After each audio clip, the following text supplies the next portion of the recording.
Yeah, we're casters. Yeah, there's there's no middle ground. It's like sub 150 or more than 200. That's how your hit points go. Alrighty.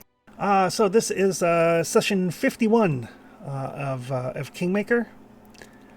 You guys, last time you successfully dealt with the various troops that Iravetti had ready to march on the marches. They're still his advance armies, which you guys are not in a position to stop. You're going to have to wait for the armies that you've mustered to deal with them and hope that they don't break through to Tatzelford. And you're starting to make some plans as to what to do about Pitax. You know you can't give Iravetti too long, otherwise he will just rebuild. So you're not on a huge time crunch, but it's also not the sort of thing where you can wait like let's wait for winter and see what happens. It's kind of like no, we got to kind of not let him rebuild his forces. You made friends with some giants. Decided that you would like make a deal with them and give them some grazing lands for their mammoths and the like, in exchange for them turning their back on Pitax, which they were happy to do. Uh, they, uh, they've been searching for a wide enough plains lands for their mammoths for quite some time, and just being given them instead of having to conquer them sat pretty fine with them. I mean, the smarter stone giants did have to tell the hill giants what exactly this meant, but you've made some giant friends. You went to deal with the mercenary group. Found out that they were largely. I think the mercenary groups where you got hit by the magical phase storm, which did a number on you before Traxton managed to Yeah, get it quelled. And it's that a was kind of crazy. yeah, Really, yeah. yeah, and it was definitely targeted and like almost malicious in its intent. It was most assuredly unnatural. But other than that, you guys made your way back to Leighton, spent a little bit of time kind of regrouping and trying to figure out what you want to do about Pitax. But the first thing that we're going to do is we're going to see how your armies fare against the Pitaxian army that is marching on your borders. Basically, you guys have some armies, you may as well use them. Are we advancing the calendar, Chris? Yes, the calendar will advance to the month of Gosran. Late spring. So apparently it is a foggy day as your armies take to the battlefield. The way we're going to do it is you guys have enough time to muster your armies, but just to keep it under control, I'm going to... Each of you can decide which army you want to kind of control for the battle.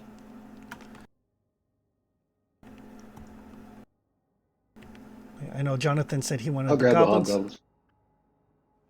Yeah, I'll take the goblins. I think Flower will take the barbarians.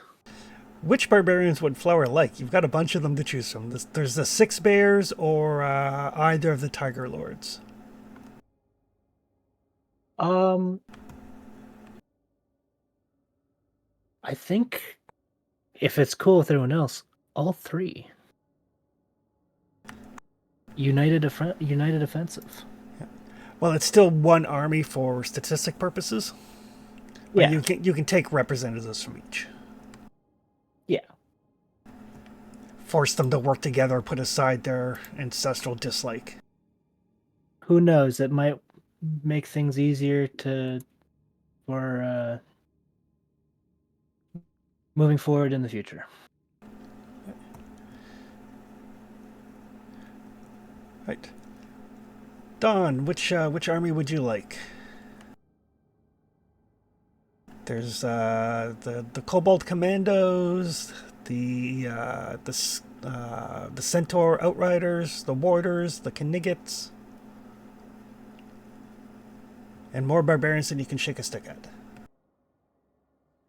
Traxton, did you want the warders or someone else? Yes, please. Okay. Uh, I'll take the knights just so we have a good hard cavalry unit.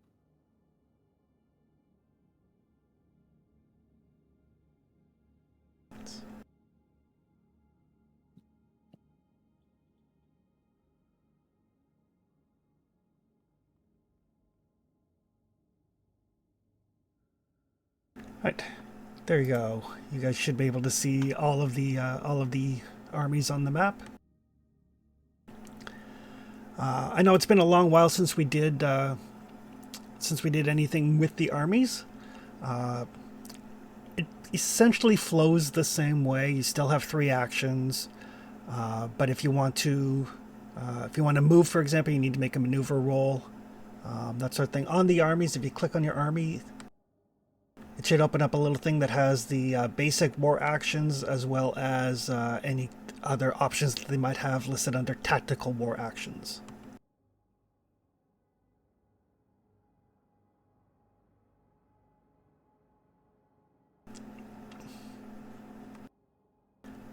So rally is what you use to get back from being shaken or routed.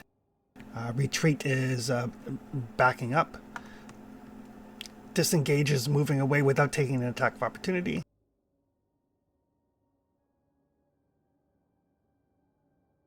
Disengage is a maneuver which breaks engagement. Guard is going on the defensive.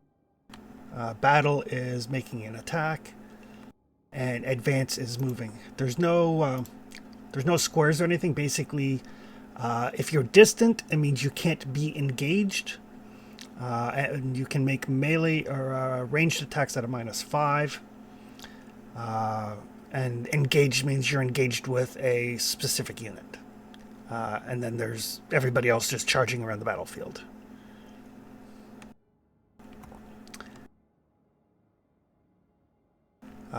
The hobgoblins, because of opening salvo, they on the very first round, if they go first, they can choose to start distant from all the enemies. So the default is you're close enough to engage. The hobgoblins, if they go before somebody, or if they go before anybody else, they can choose to be distant at the start. Gotcha. And obviously, you guys should be able to make the rolls and stuff, just like normal Pathfinder. Target the thing that you want to do the thing against, and it should calculate everything for you. Sounds good.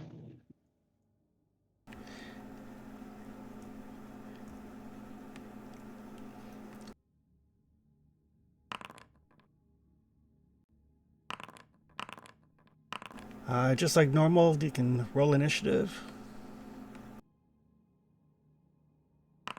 Oh, on our character sheet, you mean? On the combat tracker, the little fisty thing.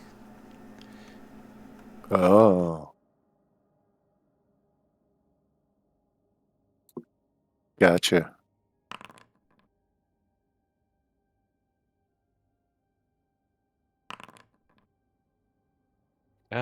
Initiative's a scouting roll. Initiative is a scouting roll in this. Right. And the armies that you see before you are there is a group of wyverns. The wyverns without riders. It is just wyverns. There is a unit of basically run-of-the-mill Pitaxian soldiers, and there is a bunch of giants riding mammoths.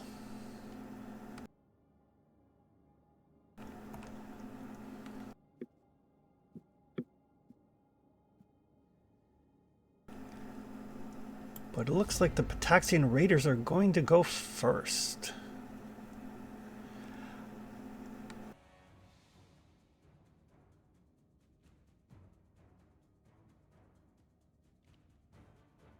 They are going to try to advance on some barbarian.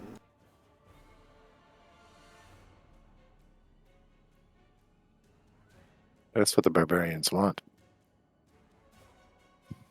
You know, It's true. So yeah, they try to make some distance towards the raiders or towards the barbarians, but at the last minute we really sure this is a good idea? Maybe, maybe not.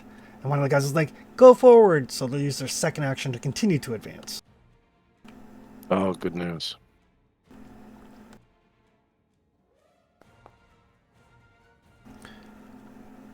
And they do finally close with the barbarians. And they will use their final action to try to strike at them.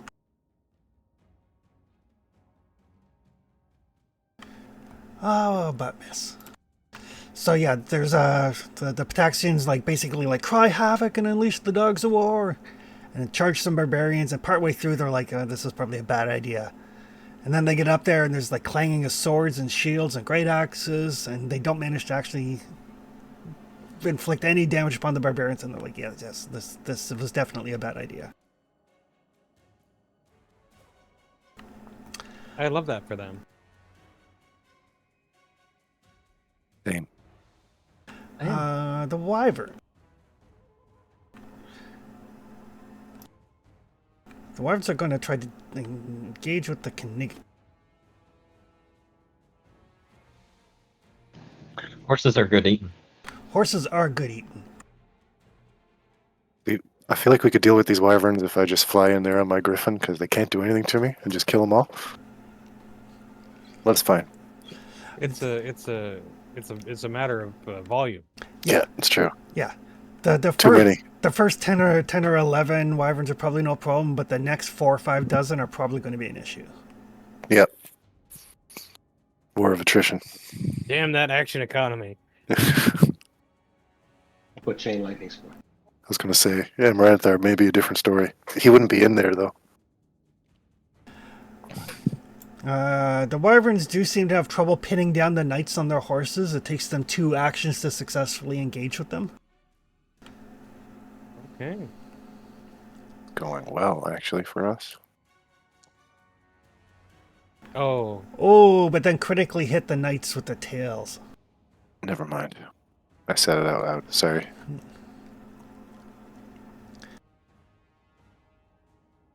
Nobody likes knights anyway. that's okay. They're tough. What? I don't know why they damaged themselves.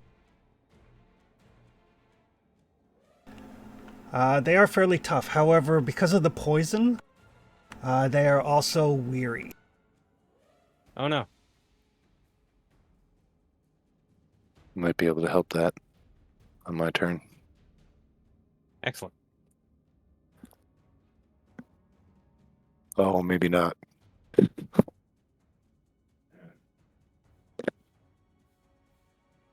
But that will take us to the Hobgoblin Mercenaries. Okay, Knights are getting beat up. Yeah, range support would not go amiss. Well, let's put some arrows into some wyverns. I like I'll it. even use covering fire because it potentially gives them an AC bonus. Or no, it stops reactions.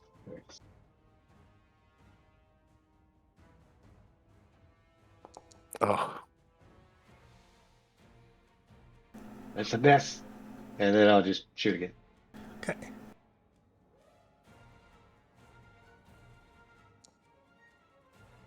dang it. Hobgoblin's garbage. Well, they're mercenaries. Maybe you just need to pay them more. Or a foundry issue, I feel like. I mean, I mean, I'd rather get shitty rolls out here than the actual game. Yep. that's true. Here's hoping. That's me covering fires 2 actions. Okay. The goblins, the green grape bombardiers. So just double checking. All of the armies are non-distant right now. All of them are non-distant. Okay. I'm going to launch some explosive shots into the Pitaxian raiders. All right.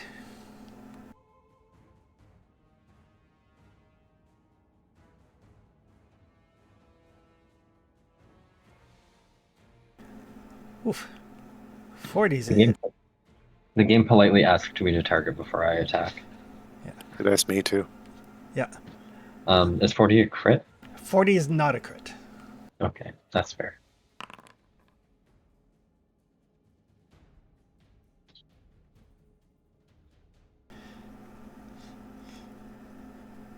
But yes, a bunch of explosive goblin arrows, and actually the bombardiers have basically like kind of man portable siege weapons, like backpacks that fling alchemical bombs. Sweet. They're not presently engaged with anyone else, so I think they're going to just attack them again. Right. There you go. Also a hit. Sweet.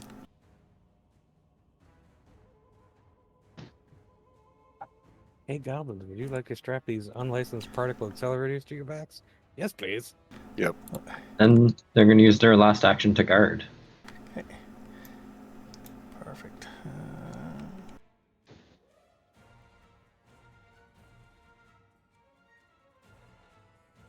I failed. That tracks. I feel like. Bunch of crazy goblins throwing bombs around. Yeah. Take cover. Watch. Cover? What cover? Yeah. The stuff I just burned? Yeah. They take cover behind the explosive barrels. I just want to check.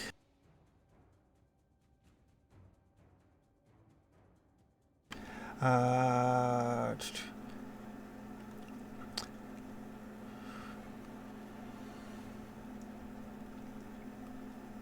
what I didn't does- realize that if the maneuver check against a target army, I would have targeted the Tusker Raiders, but that's probably a fail anyway. Yeah. Root thresholds listed after typically half.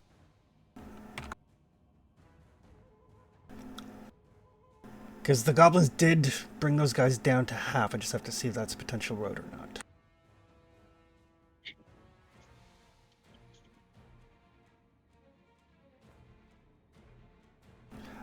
At the end of the round, they have to make a morale check.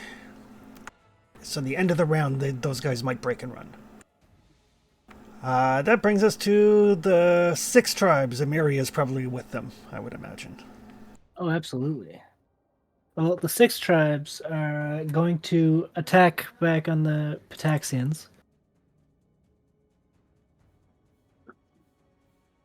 How do I do? Where do I pull them up?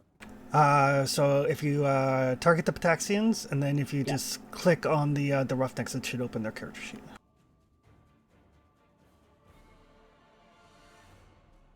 Oh, there it is. Cool. So battle? If you click up at the top, you'll see strikes. Cool. Yes.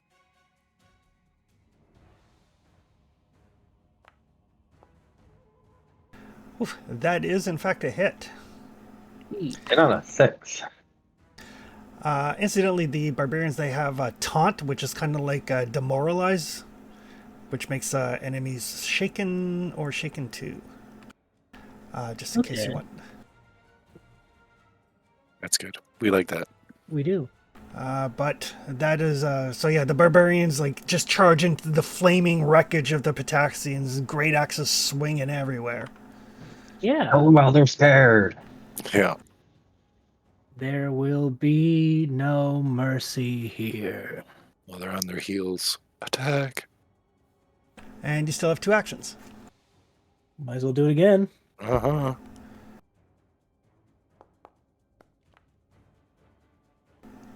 Oh, not so lucky that time. Yeah, not on that one. Oh, might as well keep going, right? May as well. That's slowness. Yeah, what do I do? That will bring us to the giants. What do the giants like to do?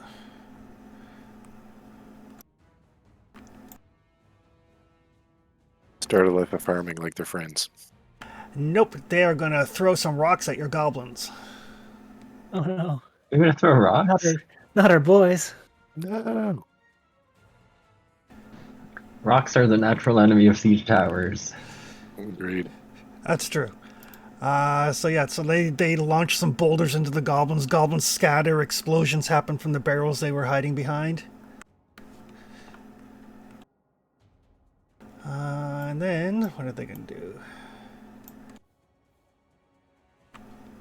Oh, that's 3 actions. Can't do that.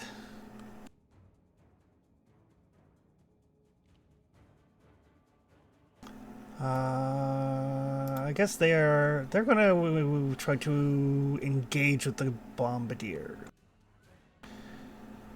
They want to take out the little guys, prove their mightiness. That's rude.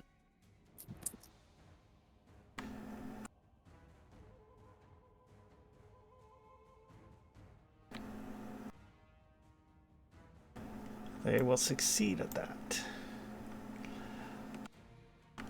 That brings us to the warders, who are currently not engaged with anybody. Nope. Warders will move to reinforce the bombardiers, I feel like. Okay. So if you Need to make a target, roll first.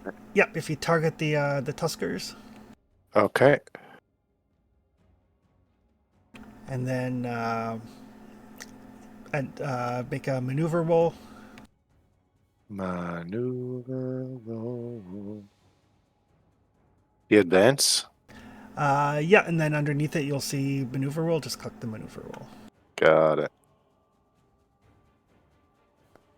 Oh, yeah, of course. No such luck. One more time.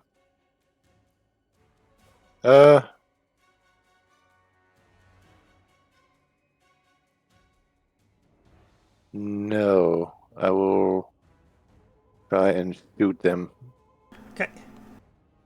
from where I am at the moment.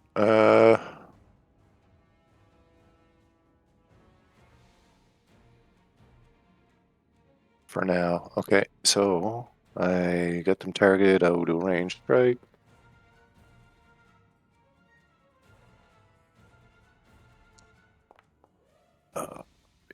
That is a hit. Damage. And one more time.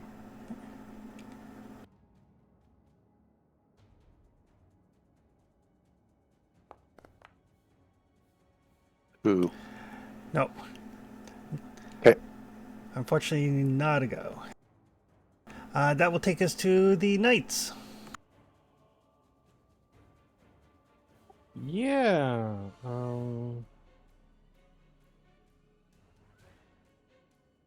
We're weary. Do we have to try and get rid of that? No, weary goes away with like basically over the course of the month. Okay. So are we locked down by the wyverns? You could try to disengage if you want. Are we able to interact with them in melee? Yes. Basically, they're like kind of darting in and hitting with their stingers and then pulling away and darting in. They get a bonus to disengage if you can't fly, but other than that, it doesn't really impact your ability to attack them. Are they a infantry or skirmisher unit? They are cavalry. Oh, they're cavalry. Boo. Oh well. Let's Yep. see. You do have the taunt ability as well, if you wanted to try to demoralize them slightly first. We could do that. That sounds all right. Let's do that. Make sure we have them targeted.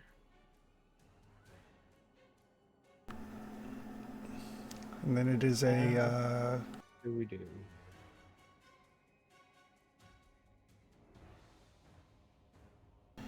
so yeah, if you click on taunt, it'll pull up that little thing, and then you'll see a little attempt a morale check, and just hit the die sign, and it should roll it for you.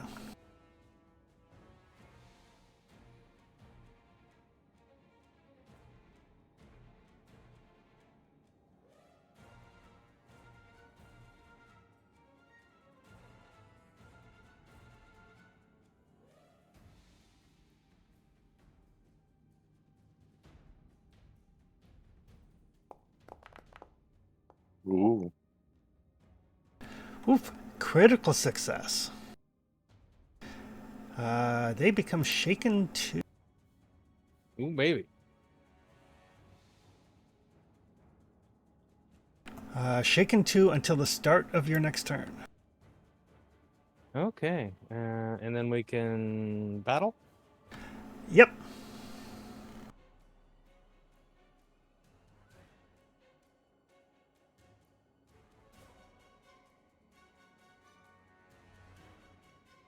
Oh, I guess that's a strike, right? Yep. So shaken affects morale checks. An army that becomes shaken 4 is automatically routed. Awesome. Whatever takes damage has to make a DC 11 flat check, or the shaken value increases by 1. Well, let's see if we can give him some Oof. damage. Ooh, Great. back-to-back And then crits on the Wyverns. Yeah, get wrecked. That's 2 actions. Third action, use a potion. Yeah, you've got healing potions.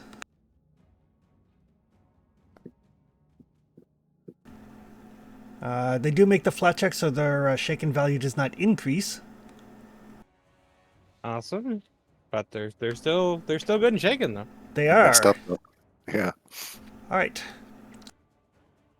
That is the end of the round. So the Raiders need to make a morale check, otherwise they are routed. The DC is equal to the highest morale DC amongst surviving units, so it's a DC 35, I believe. The barbarians have a morale plus 25. I don't know if anybody's got higher. I also have plus 25. 19 here. 19 here. 19. All right. So they need to make a morale roll, DC 35. Run. Oh, win. Oof. Oh, win. They are, in fact, routed. Getting gone. On a failure, army increased value of shaken condition by 1. So they don't run, but their shaken goes up. Does a Oh, critical okay. failure do more? Critical failure does do more. Oh, that is a critical failure. Yeah. Getting real shook. On a critical failure, the army becomes routed. Oh, just fully. Just fully. So, like, the Raiders charged in against the barbarians and then got, like, the shit kicked out of them by a bunch of goblins and a bunch of barbarians with battle axes, and the Pitaxians are like, nope, we're out. Nope. Yeah. I mean, that's probably the smartest move they could do, right? That is, I mean, they will probably live to see the day. Possible. The Wyverns actually also have to check. Yeah, they do. Also against the 25 or 35. You persecuted those wyverns real good. Oh, that is only a fail. Well, they came in hot, you know. It's true. But that does increase their shaken value to 3, and if they get to shaken 4, they are automatically routed. So your critical on the taunt did a number on the Wyverns, apparently. And charging knights really isn't the right way to go, right? Yeah, well, No. the Wyverns aren't bright, and No. and they saw horses, Oh, that's true. Yeah. Delicious horses. Yeah. tasty horses. That they are going to. They're going to attempt an all-out assault on the horses. Oh. Well, we're back up to 506 health, so hopefully that'll do it. So yes, so it's make a melee attack as 2 actions. Success does 2 points of damage. Critical does 3 points. And then if they attack somebody else on their next war action in this turn, they get a +1 circumstance bonus.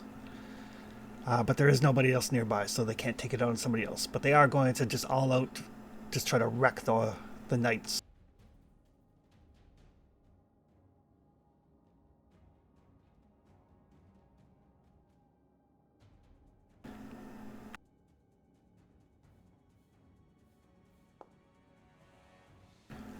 Oh, they're going to hit.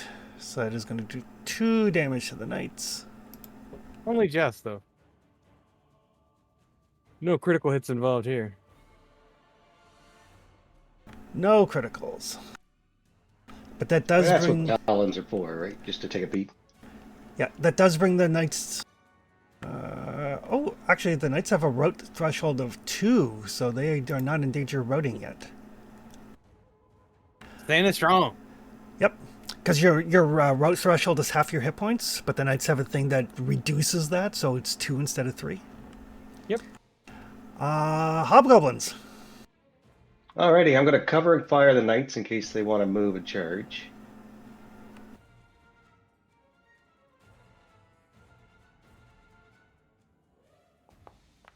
Oh, this covering fire thing just doesn't work, really.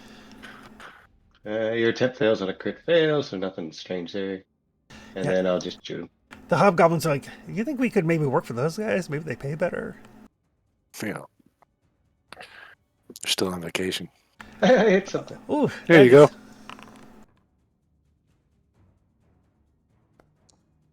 And they fail the flat check, so the wyvern's shaken goes up by 1 as well. Oh. Bye-bye. Does that hit their cap?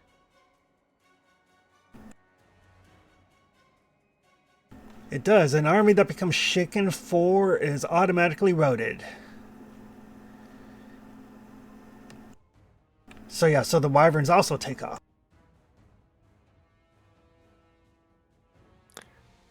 Oh.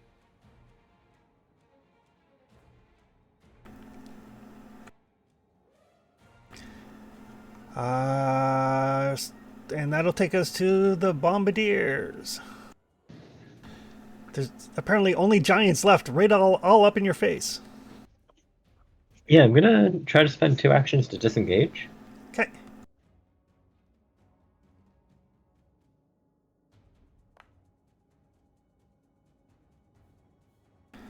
Uh, 24 is not enough to disengage from the giants. Understood. But most importantly, they also don't take a swing at you. They're kind of big and ponderous. Wonderful. Well, thankfully, unlike most siege engines, this one's riddled with goblins with torches, so I'm just gonna attack them in melee. All right, torches and dog slicers. Swarm them. Oh, Oh, that was almost a 20. yeah, and they don't do much of it against mammoths, unfortunately. No, they are not called mammoth slicers, although that'd be a great goblin weapon. It's the I exact just say same goblin. weapon. It's just so much bigger. Yeah, got wheels. Giant instinct, yeah. Yeah. Got wheels on it. Yeah. All right, that'll take us to the barbarians, whose enemies have fled from them. Yes, the barbarians would like to go up behind those mammoth riders. Can we get to the mammoth riders? Just target them and then make a maneuver roll to basically Maneuver. get into position. There's maneuver. Hey. 30 is not enough to... Basically, you can... The giants are around, but everybody's moving, so it's not enough to actually maneuver into position. Okay, so another maneuver. Yeah, you can try again for sure. Ah, Nope. and another one.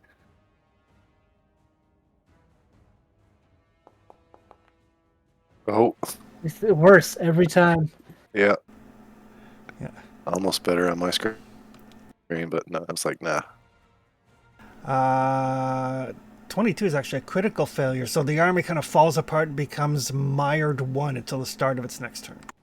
Hmm. Basically, it's a penalty on maneuver checks until the start of your next turn. It's all the stomping elephants. It's all the stomping elephants. Like, they're trying really hard not to get stepped on. Like, the barbarians are big and tough, but the mammoths are bigger and tougher. And also, since they are barbarians from up north, they have a healthy respect for the mammoth. Yeah, I like to think like Amir's there, like, come on. Let's go. What are you waiting for? Yeah.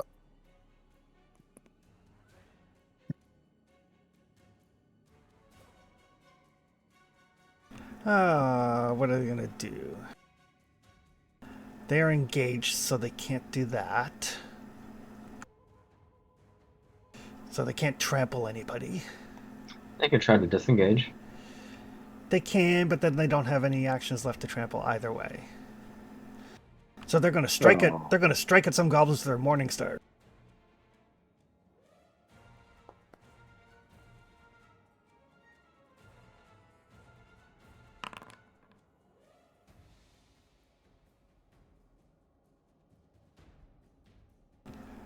They're gonna beat up some goblins, and then they're gonna try to disengage.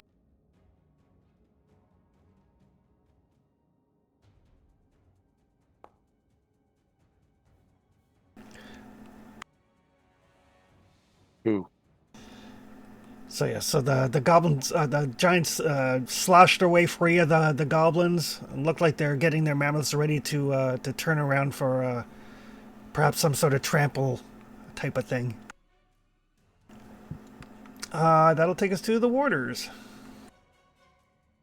Yeah. So how does this mechanic work here? I've been taking ranged attacks, and my ranged things are going down. Yep, you only have so many ranged attacks you can make during the battle. Okay, and the dot at the end, is that also an attack or no? No, you see up at the top by strikes where it's got ammunition. Yep. Yep. So Oh, okay. you've got 3 uses left. Oh, okay. Ranged shows a different thing that's going down as well under Yeah, gear. the range Uh, thing on the left is basically the colored in dot means that they're equipped with magic weapons, and then the colored in weapon is how many pluses it has, whether it's a +1, +2, or +3. Oh, okay. Gotcha. All right. Yeah, because at one point you guys outfitted your armies with magical weapons and magical armor, and in some cases healing potions. Right. I think the warders are actually one of the few ranged groups that we have that doesn't have extra ammo. Correct. But they do have Okay. two. They have 2 healing potions, and they have +2 melee weapons and +2 armor. Yeah, they have melee and ranged. Yeah. So they can get in there and mix it up as well.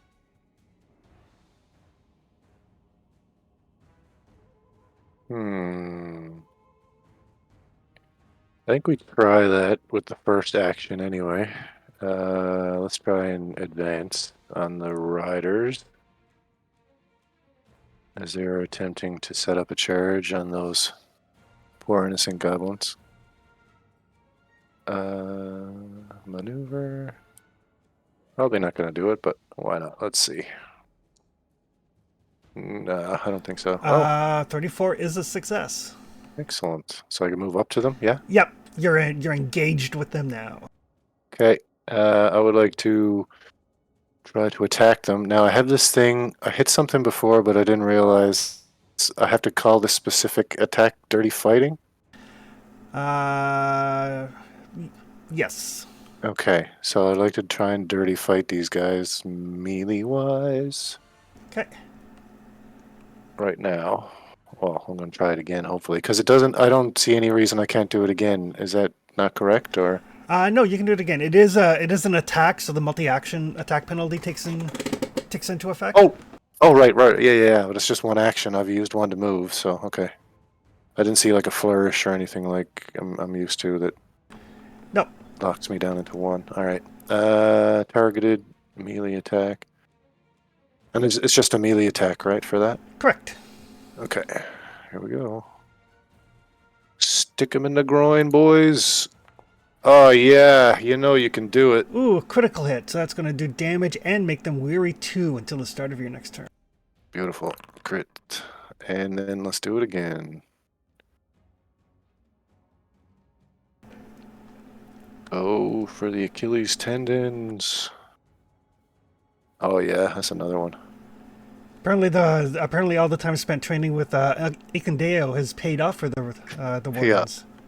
Big time. The And giant damage. players come forward.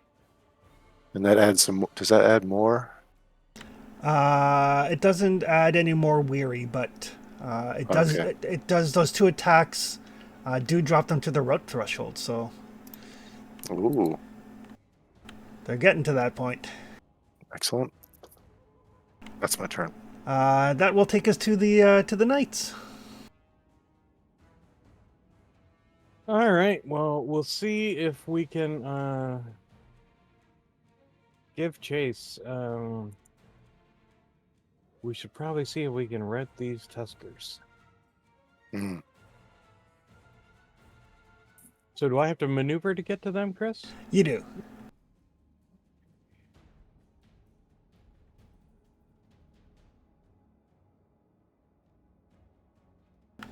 That's like the biggest change from like normal Pathfinder is you do need to make a maneuver roll to engage with somebody. 32 is enough. Specifically, that is enough because of the dirty fighting. They're all like discombobulated and holding their ankles and their groins, apparently. Yeah, that's right. Well, they're not that giants. I feel like tall men could stab them right in the Yeah. sweet spot. The cavalry rushes in. These guys are considered infantry. Oh, we can overrun them.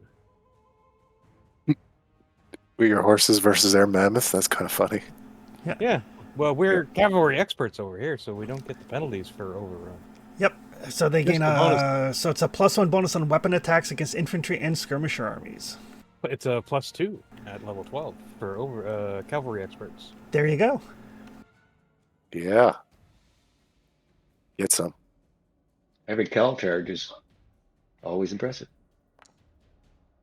Oh, it's a 5. Uh, That's still a Ooh. hit. It's That's still good. ahead. Woo! Yay, horsies.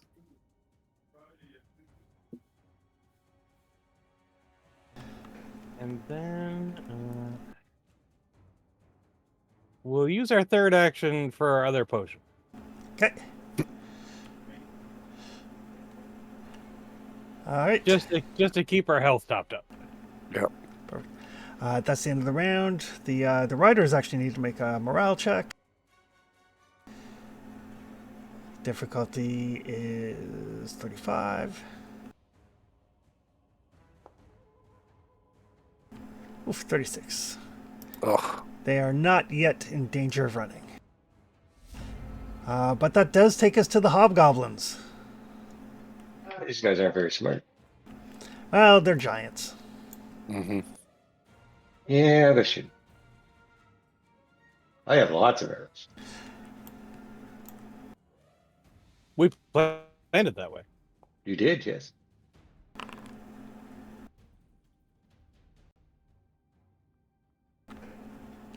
Ooh, there you go. Oof. The hobgoblins are apparently just biding their time, Yeah, lining up the perfect shot. yeah.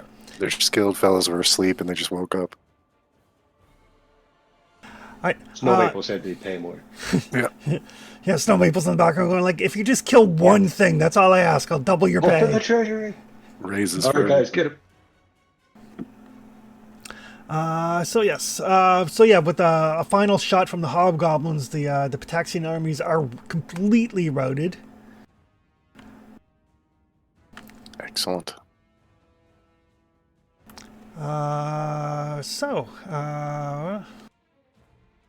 Determining victory. The PCs have won. Make a warfare check.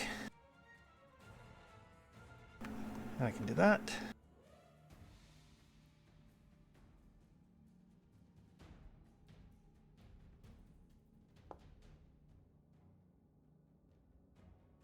Thirty-three is a success.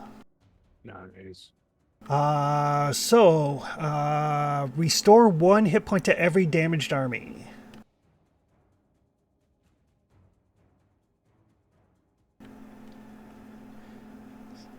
So that'll be 1 to the bombers and 1 to the knights.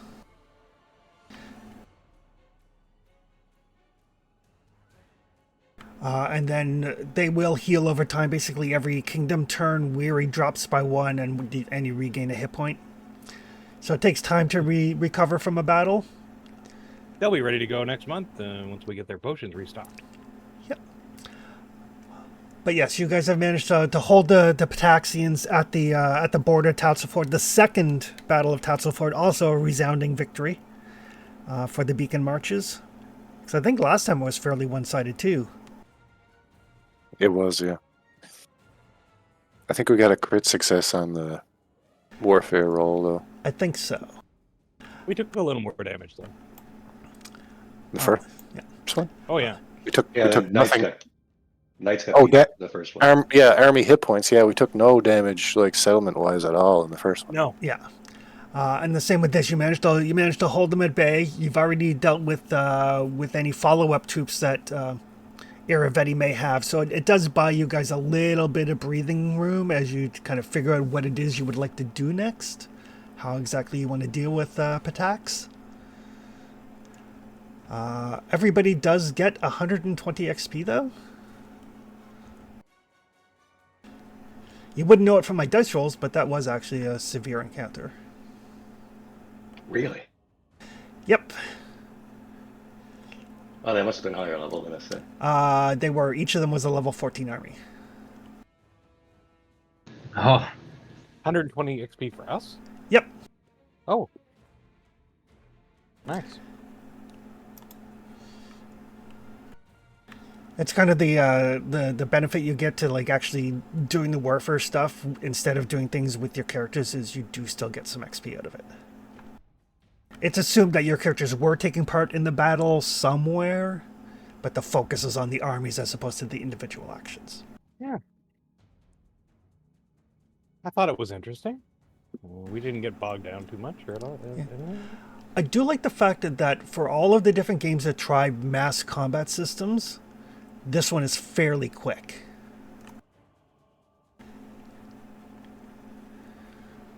Well, yeah, the I key mean, to that there's is- not a lot to it. But The key to that is keeping the hit points low. Right.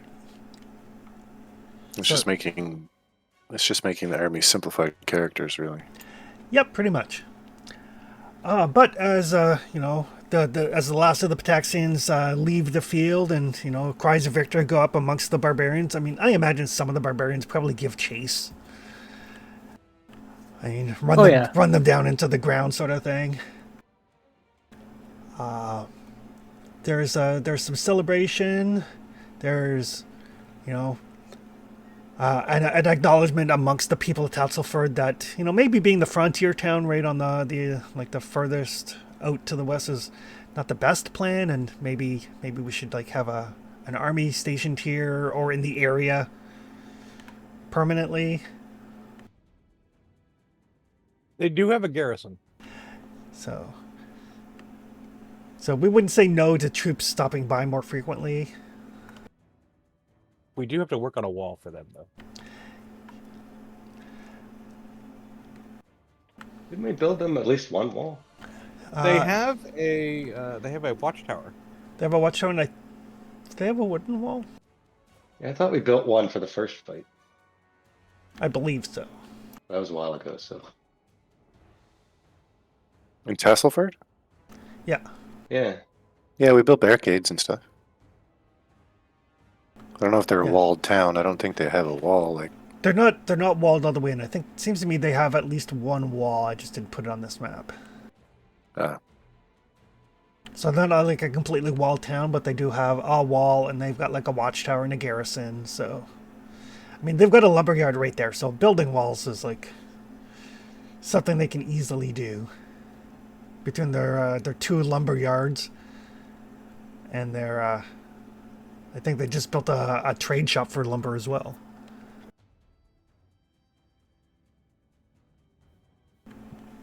I mean, if they paid more taxes, we could afford more. Oh, sorry. I think the trade job is on the schedule, but it hasn't been built yet. having a flashback, are you, Tony? Sorry. Somewhere out there in the world. Hull's like, oh, if only. You're the good guy, Yep. not the emo kid. But that does basically kind of close out the month. Then you guys have your downtime, which we've already handled. People did some shopping, people did some retraining, learned some new spells. The kingdom has expanded slightly, mainly it was mainly to the north and kind of filling in some areas where there were holes on the map. It spent me longer than I cared to admit to figure out why people weren't seeing the proper map. When it was literally just like, oh, if I click this one thing, now it works. Thank you. I Oh, appreciate yeah, that. yeah.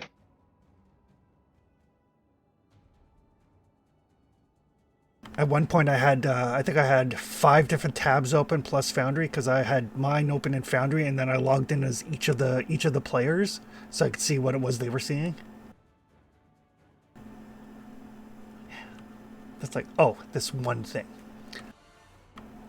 Alrighty. That's usually what it comes down to, doesn't it?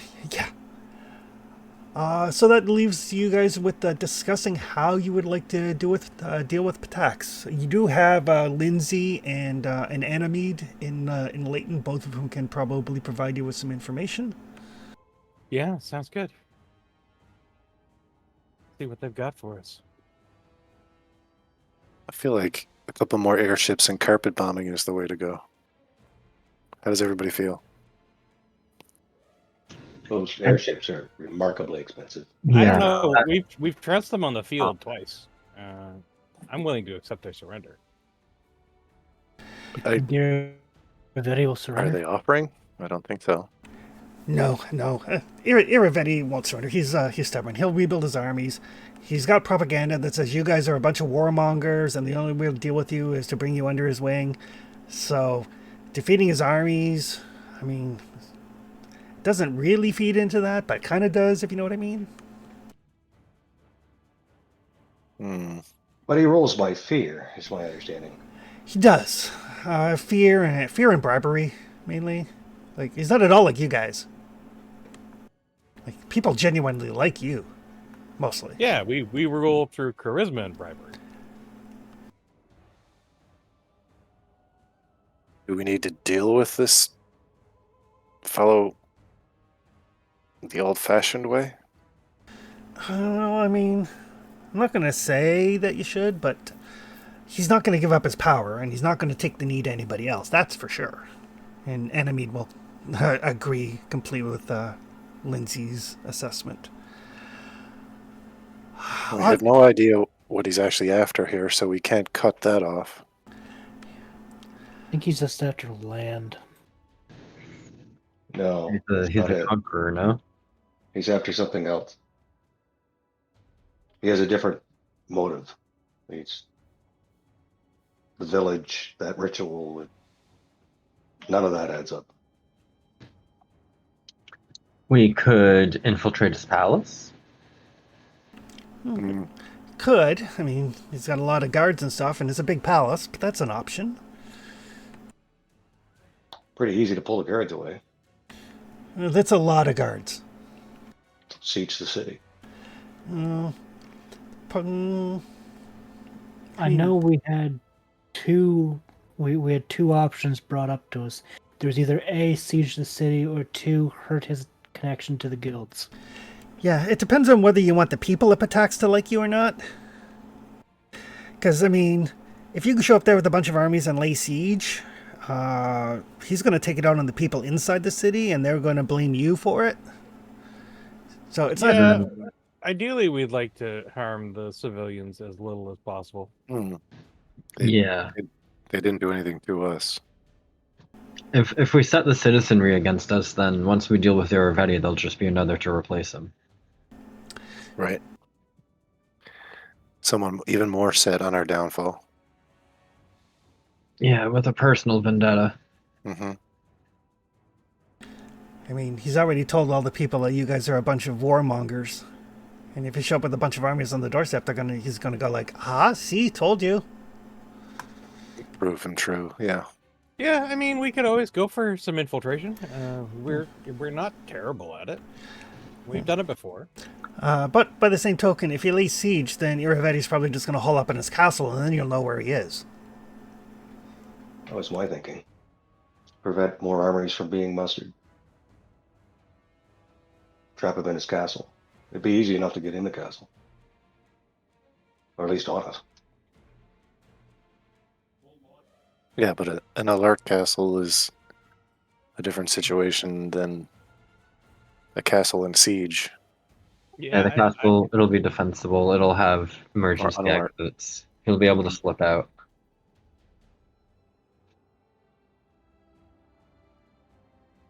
Maybe. Snow, are you still writing to that girl that was at the festival? we could, yeah. That could be a potential way into the city. See if we can work some of our allies. Well, maybe not allies, but contacts.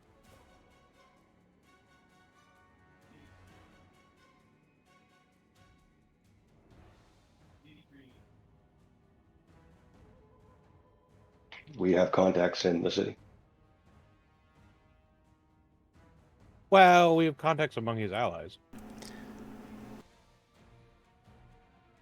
who have presumably been to the city before, and could provide us potentially some information.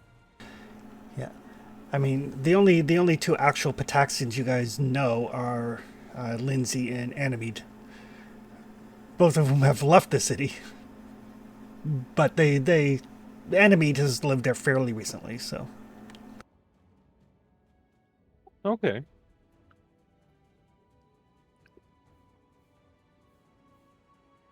Well, I think maybe with a bit of their insight,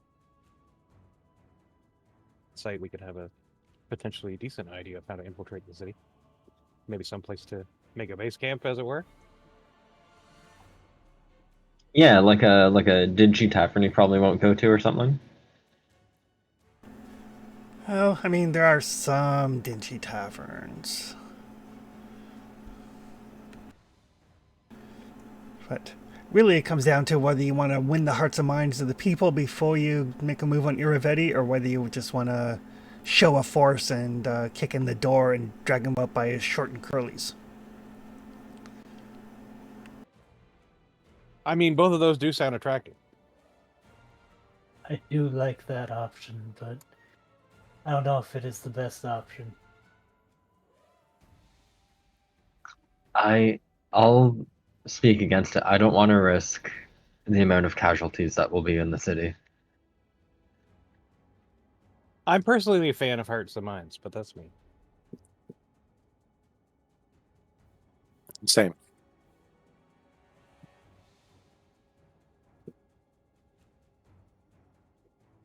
So the hearts and minds have it. Yes. Hearts and minds, and then we like carjack him when he's going out for a hunt or a pack of smokes or something. Well, odds are if you manage to turn the city against him, he'll hole up in his castle, plotting his revenge. He's that sort of megalomaniacal sort. No. The brooding. But if he doesn't have the backing of the guilds, he won't have the money of the guilds and might not keep as many guards on retainer.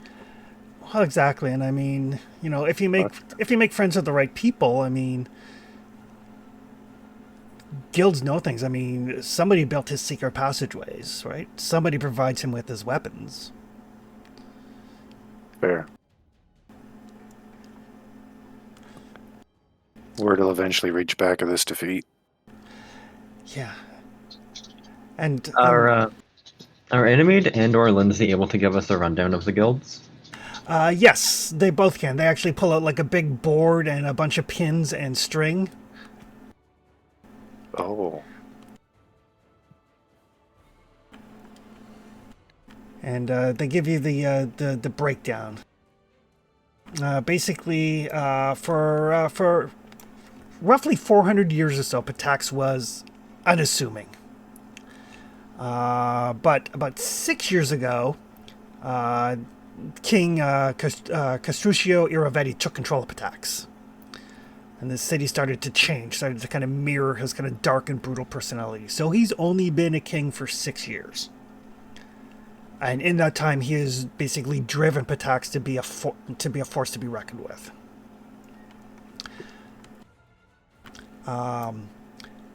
He's tried to like enforce like this focus on the fine arts. He wants Pitax to be like a center of refinement and culture, including building a theater, which has attracted actors and musicians, but he wants all of the art to represent his vision. Both Lindsay and Annamede kind of like shudder. But the secret power to Pitax is the 8 different factions.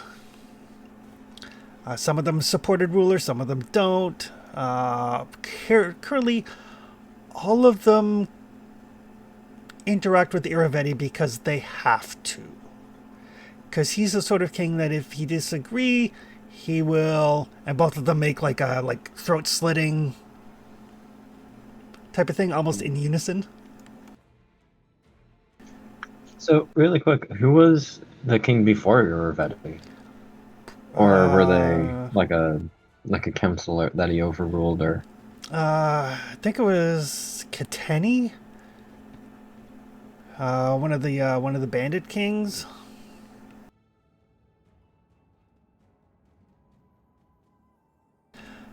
So yeah, of the 8 guilds, 4 of them are descendants from the original bandits who formed Pitax. There's the Kateni family, the Liasenza family, the Vascaris family, and the Strokales. They're mostly legit merchants. And again, both Lindsay and Annamede give a very kind of like knowing nod.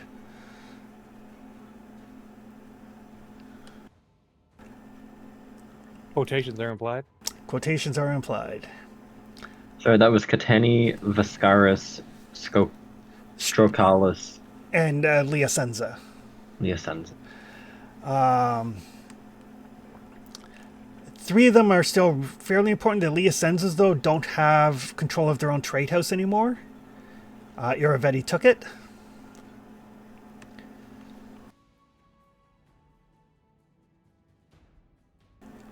Outside of the bandit houses, there's like a kind of coalition of drug dealers and criminals who aren't associated with the bandit houses, who are kind of like independent but banded together for safety. Just kind of overall referred to as the dealers of Pitax.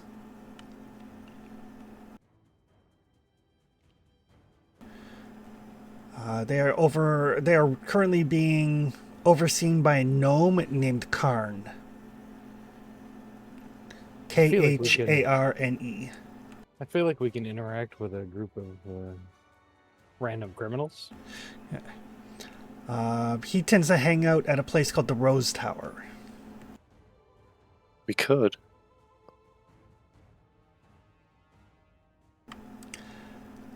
Aside from the bad element of Pitax, and I don't want you guys to think that Pitax is all bad. Lindsay's like kind of puts up her hands.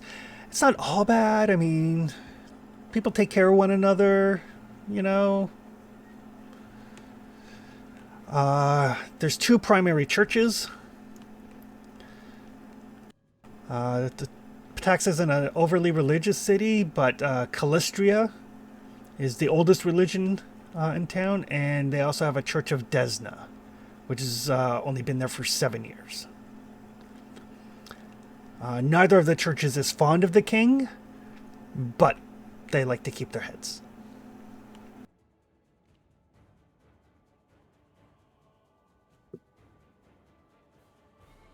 Could be a good inn. And then Annamede will speak up and say, Yeah, maybe. the newest group is the Red Crescent Troop. They're a bunch of actors and directors. Iravetti basically built and named a theater after them.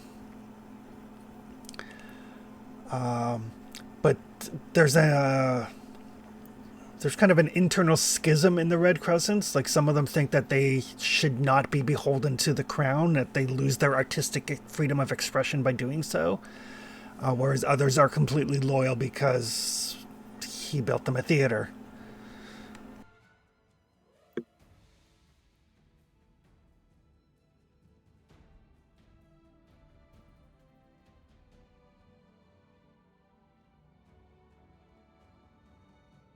What are the rights and freedoms for the populace in Pitax? It's actually pretty free as long as you don't don't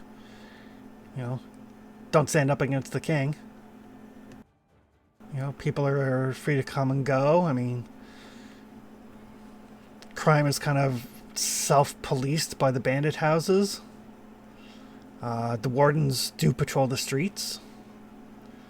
It's no different than most other cities, with the exception that if you're, rebelling against the crown, that's a short trek to the stocks and the hangman's noose or the executioner's blade.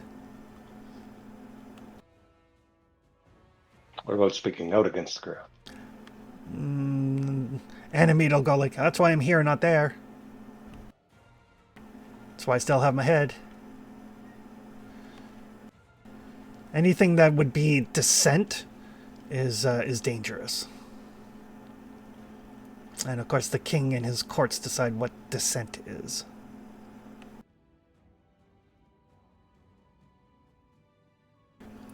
Well, the priestesses of Callistra would not be fond of that. No. But they are less fond of being dead. True, but if the idea is to make friends, making friends with people that value personal freedoms and, well, she's a goddess of revenge, if I remember. Yes, absolutely. And I mean, I just want to, most of the people that are there are just, innocents that are caught up in whatever Iravetti's doing. So you might be able to turn the guilds against him. If the guilds see another option, they're likely to take it.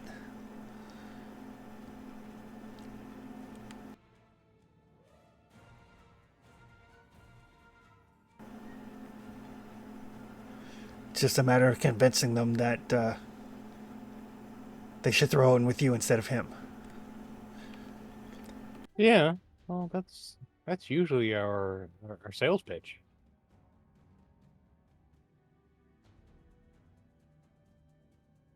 I mean, it's easy enough to gain entry to Pitax. We can, animate and I. Now that we have a printing press, we can make you guys some fake papers that says you're actors and directors, and you'll be allowed into the city. I mean, as long as you don't cause any trouble afterwards, you'll be fine. Yeah, that would work. I mean, not that I know anything about forging papers or signatures or documents or official seals or anything. I don't want you guys to get the wrong idea that that's the sort of thing that I would do or condone, but I can. And definitely 100% haven't. Right. Wink, wink. So let's get on that property, right? Yeah.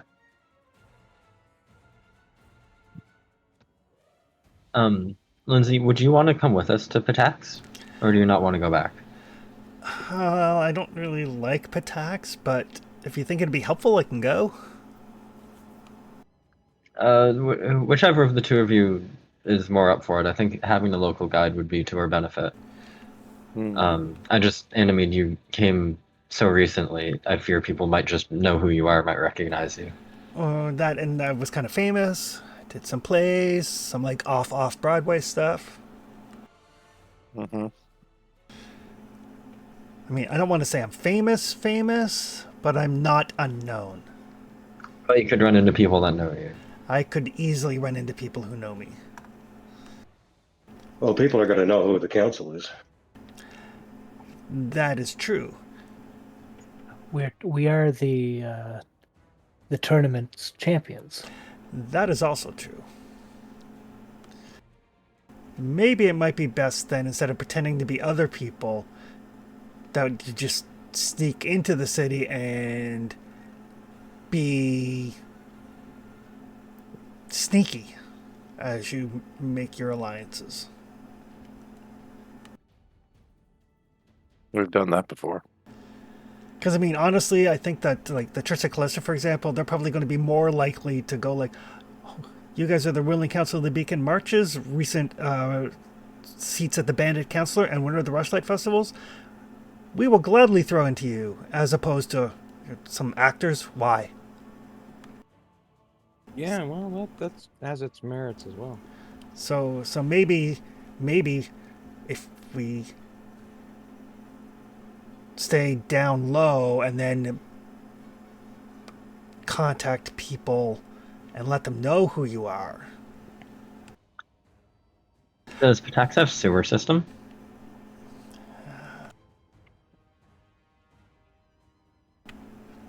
Yes, it does.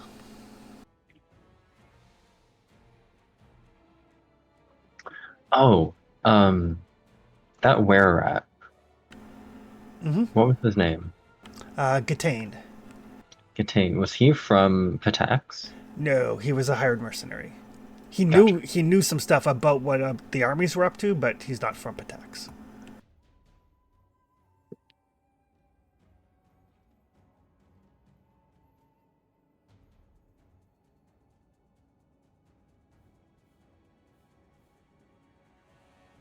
We have open trade agreements with Pitax currently, don't we? Or did they get shut down? They would be shut down as soon as Iravetti's like, war! Right. Wow. So our trade houses, or our people's trade houses, wouldn't be theirs anymore. No, they would have been seized by Iravetti.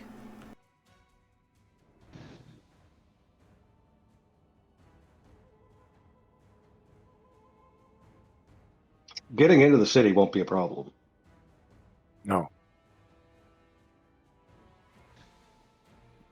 It's going to be finding somewhere safe once we're there. Mm-hmm. Somewhere to hold up for a while.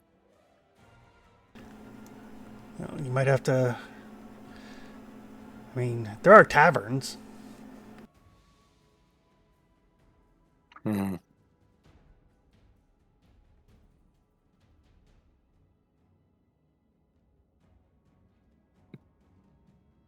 You might have to do that. Bounce from place to place for a while. Alternatively,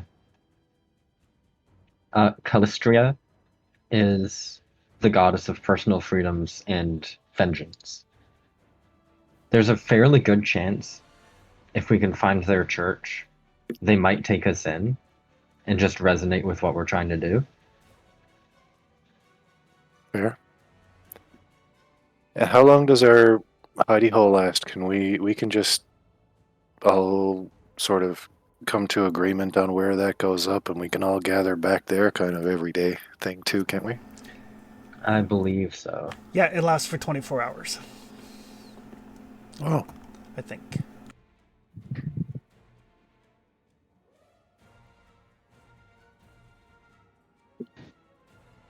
that could also work too. If we like, at the very least, emergency bolt hole situation.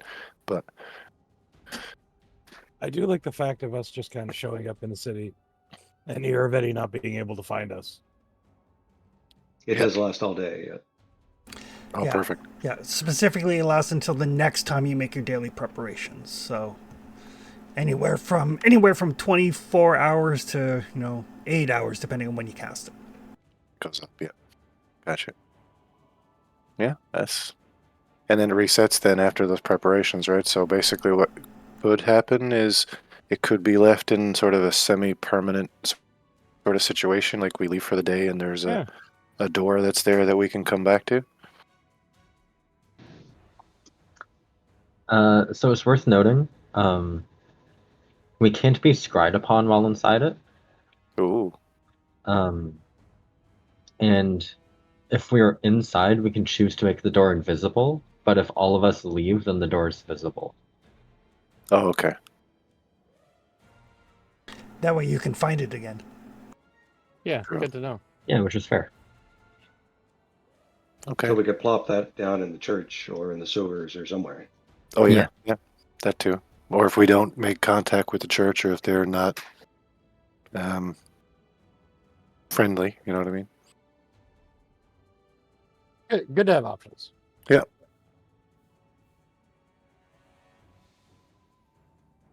For once we get inside, anyway. I feel like we could get inside a number of ways. Even just get an old wagon, teleport in, or whatever, a distance away, and just ride up the road. Right? We had disguises on. We're not all just using our distinctive stuff or have it out on display, right? I'm sure Lindsay can give us a description of something enough for That me to too. teleport us to. Oh yeah. Yeah, absolutely. I mean, I can teleport you near the house where I used to live. So some what Excellent. typical disguises and a description that gets us in the city. Yep.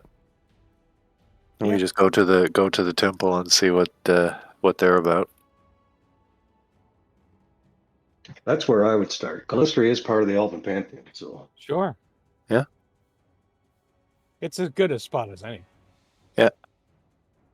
And we can start making contact with these guilds and stuff to see what they're all about. Be like, hey, we've got the temple on our side. It's time for Ervetti to go.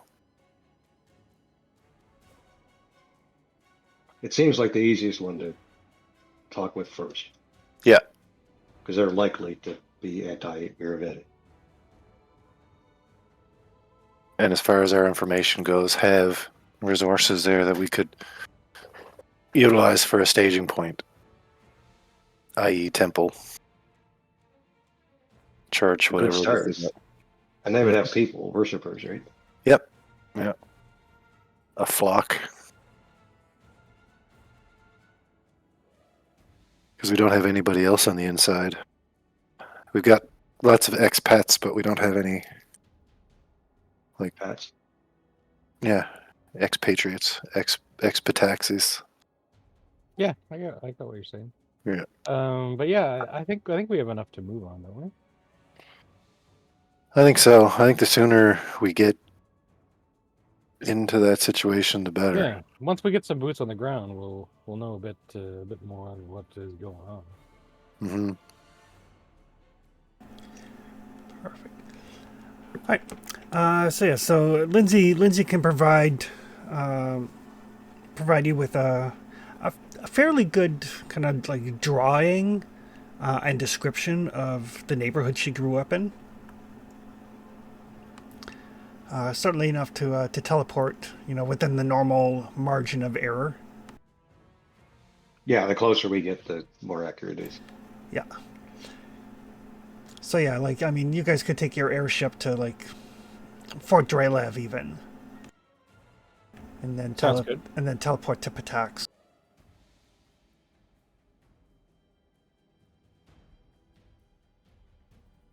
So I mean, it'd be within 8 miles, so I imagine the city's probably big enough that we don't need to worry about overshooting it. At least.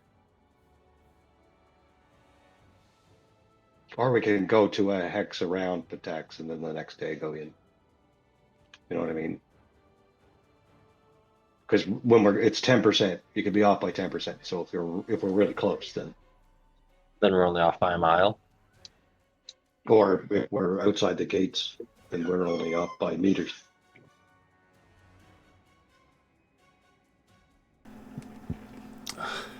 Pitax has a population of like 5,800 people. I do appreciate that in the write-up. It's like threats, criminals, political corruption, and the PC's kingdom. I mean, they threatened us first. It's true. In case you guys decide that you need to earn coin while you're in Pitax, you can do up to level 14 jobs using performance or art-based crafting. However, if you critically fail, there's a possibility that there's an assassination attempt by somebody who is outraged by your work. What? So much so they tried to kill you. Yep, They take God. their artistic performances very seriously. apparently. This art must be purged from the world and the artist. That Irvetti parody didn't go over well, I guess. No. There's a reason Animede isn't there anymore. Well, they don't have Twitter, so they have to do something. God damn. Alrighty.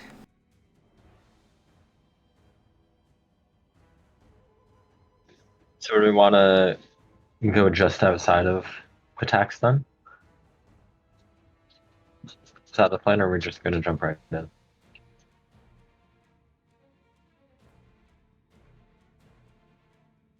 We Yeah, do I mean, we'll teleport close. Okay. we do have a then- description of a backyard or something, don't we? Or a hill or anything close, right? Like outside the city, and then the next day we'll just go in, right? Yep, that's easy enough to do. Okie dokie. That way we don't have to worry about showing up in the palace or something. That would be really funny. Hilarious. Accidentally teleport right into the middle of like the king's bedchamber. No. Oh, we're skipping this chapter. Let's go. Oops, what's up?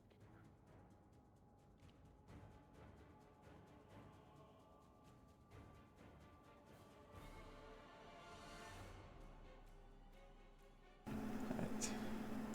One sec here.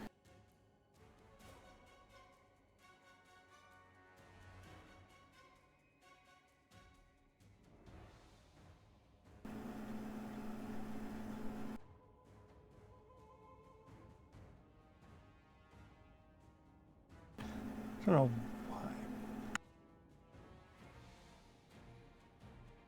I said activate scene, and for some reason it's not moving you guys over to the next map. Well, go on, activate.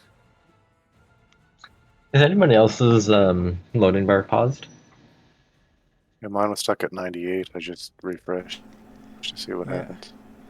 Yeah, mine is too, and my refresh didn't do anything. Yeah, still at 98. Oh, mine has loaded. Uh-oh. Something seen. Ooh, There we Pitax is go. a big old map. Yeah. Yeah. Ooh. Oh, there we go.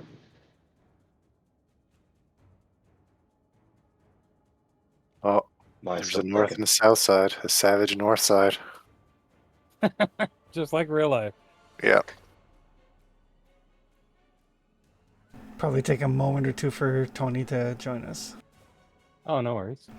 But before we get into Pitax, we'll take a little bit of a break. I gotta refresh my tea.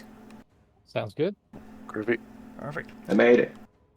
Yay! Hey, just in time for the Yeah. break. Congratulations. There you go. So we'll be back in just a couple minutes. Perfect.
Alrighty. The lovely city of Pitax.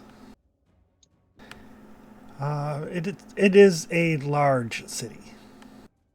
There is no denying the size of it. Just to put things in context, when you look at this map, Layton is bigger than this city. Not by a lot, but by some.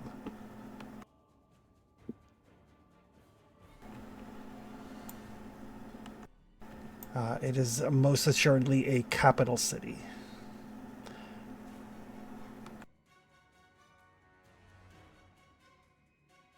It looks fairly impressive. Yeah. There's a couple of places where like the walls have like fallen into disrepair. There is a slum area you can see as you approach down in the southern quadrant of the city. Fair amount of housing. There's a wall that kind of divides the city in half, kind of like the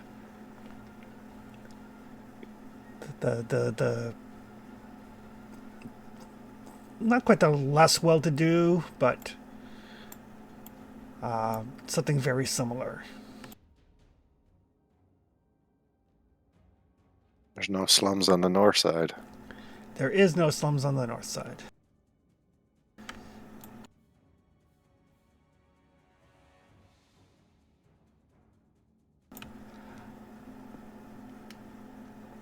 But Lindsay and or Anamede can tell you that the cathedral to Callistra is kind of in the center of town, where basically the walls meet up with it, and the cathedral is like right there. Oh, really? I figured that would have been the palace. Same. Nope, but the palace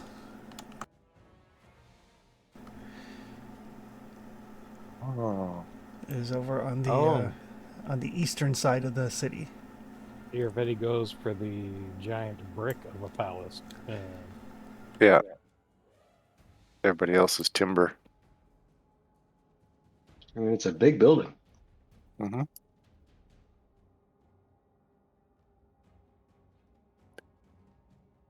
Not as big as the church, though.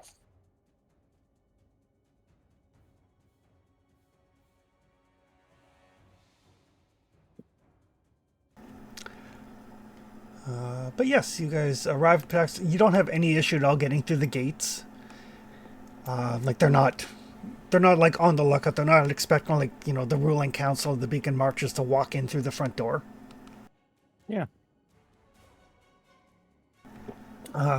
They do have like a little newspaper though that is very much like a propaganda thing that explains the necessity of the war against the Beacon Marches and how expansionistic they are, and how somebody needs to step in and curb their desires to take over all of the river kingdoms.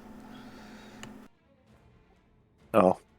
I mean, Go that ahead. may be a little premature. I don't know if we are going to take over the entire river kingdoms. Does it join the army now? Support Pitax?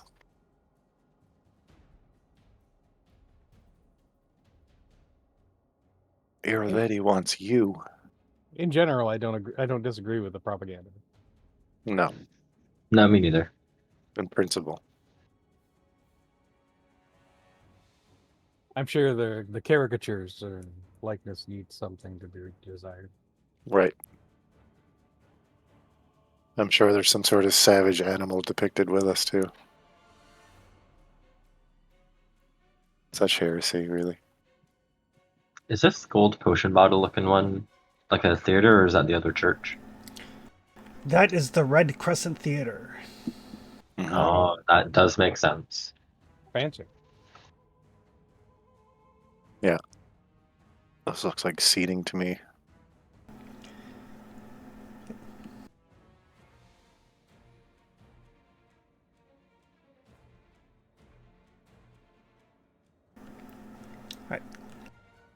So while you guys are in Pitax, in the Journal tab in Foundry,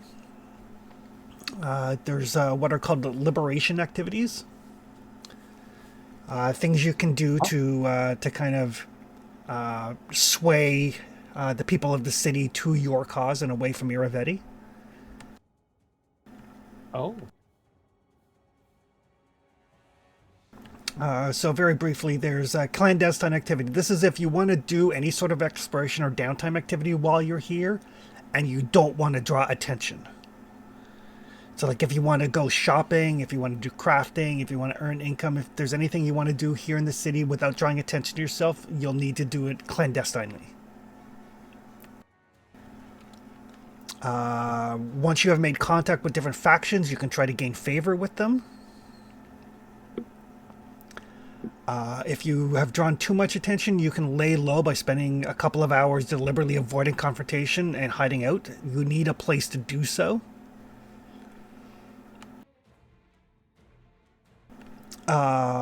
You can pursue opportunity. As you go through the city and interact with people, opportunities will arise. Once you've discovered an opportunity, you can try to do the thing that they ask. If you succeed, you'll get liberation points, plus additional bonuses for doing the thing. So like, you know, you might go to one of the churches and they might say like, we could really use help with this thing. And if you're like, yes, we can do that thing, and you succeed at it, then they will be beneficial to you. A lot of the opportunities will also provide bonuses for when you finally go to the palace. You can, once you find out about the factions, you can spend time trying to gather information about them, which will tell you what skills you'll need in order to impress them. As you move around town, you can also seek opportunity, which is overhearing opportunities to help liberate Pitax. And that will then basically mark your map with places where you can go to get assistance. I do like the fact that our entire plan for taking down Iravetti is to just go to his city and fucking start shit. Pretty much. This has worked before. We might as well do it again. I know, it's great. Right? That's what he tried to do to us. Pretty much. See how you like it, big guy. Time-wise, basically, assuming 8 hours of sleep and an hour for your daily preps, you can do 4 activities during the rest of the day. Cool. Each one takes roughly 3 hours. So 12 hours working the town, 8 hours sleeping, 1 hour, you know, getting ready for the day. And that's assuming stopping for meals and everything. Okay. Are we able to split up, or is it assumed we move as the party? You totally can split up if you so choose. Just remember, like, if you're by yourself and you run into the warders and combat ensues, that is likely going to be a bad day. So Very bad day. So you can split up. It is not without risk. I suggest we research the faction for the church. Yeah, I agree. Calistria Church, and then try to gain favor with them for our first 2. And seek opportunity. Yeah. See where it goes from there. That was my suggestion too. Yeah, seek opportunity after that. Yeah. Take stock of what's around. Yeah. All right. So you kind of make your way into the city, and it's a fairly bustling city. Like there's like 6,000 people here. Most of them going about their daily business. You smell that? Civilization. The stench of civilization. Yeah. I try to block it from my nostrils. Yeah, the poor Traxon and Gratch are like, ugh. Yeah. Sniffing and sneezing. BO Smells and like- poop everywhere. Yeah, it smells like unwashed masses and urine. Yeah. Mm-hmm.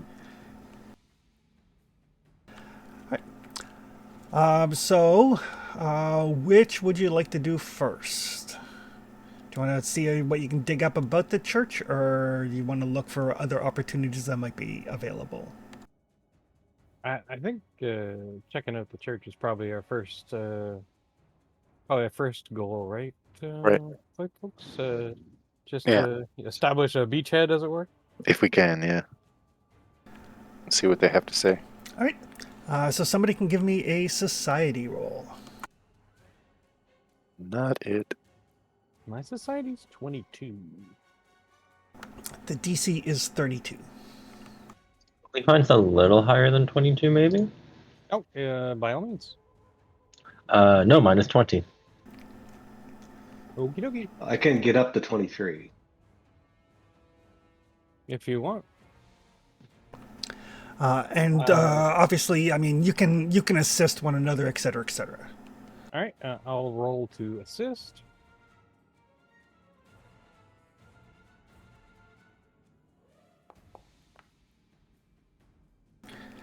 Ooh, 36 is a critical success. Yeah. And I am master skill. So that's a +3.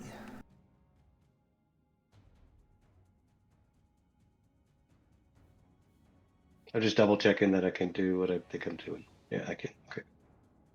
Once per day, I can shift my elven skills. Gotcha. So society 23 is the highest we got. Yep, and then a +3 from Snow Maple's assistance.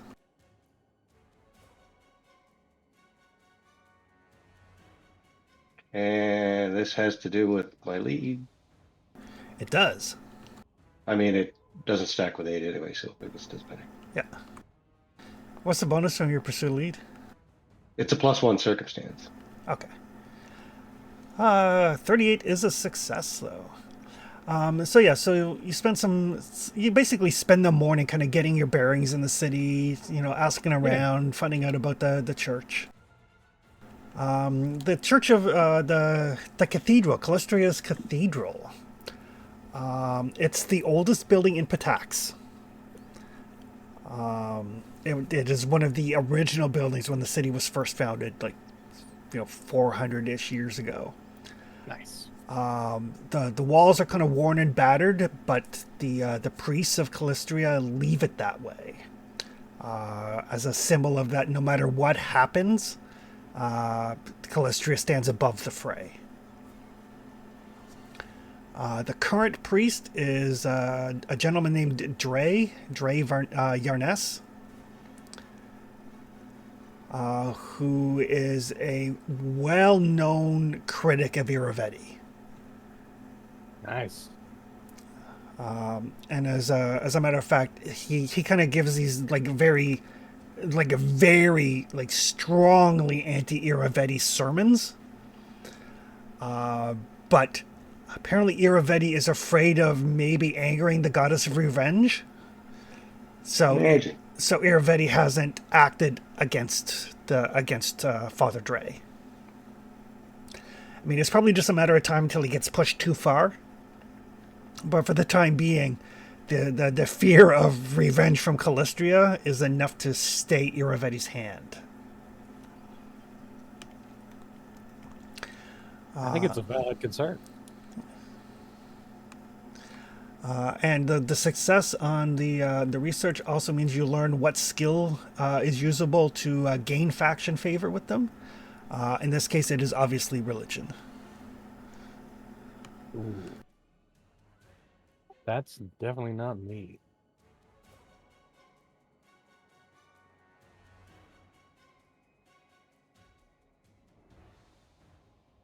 I'm just trained. Yeah, I think I'm also just trained. I can get to expert tomorrow. I can get to master if we wait until tomorrow. I can do +18 untrained. Sheesh. I got +19 trained. Oh, nice. Yeah, same.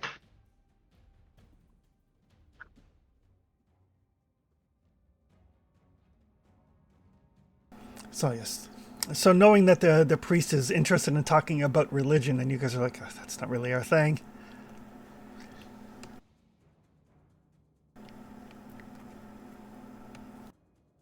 Today, it's not our thing. Today, this is not us. Yeah. Do we want to try and investigate a different group, or maybe look out for some opportunities? If you want to get in touch with the drug cartel, that might be more speed at the moment. I can do that as quick connection in a day, but I think it takes the whole day. Quick contacts for criminal connections. A day of downtime allows you to build enough connections to use connections or criminal connections feats.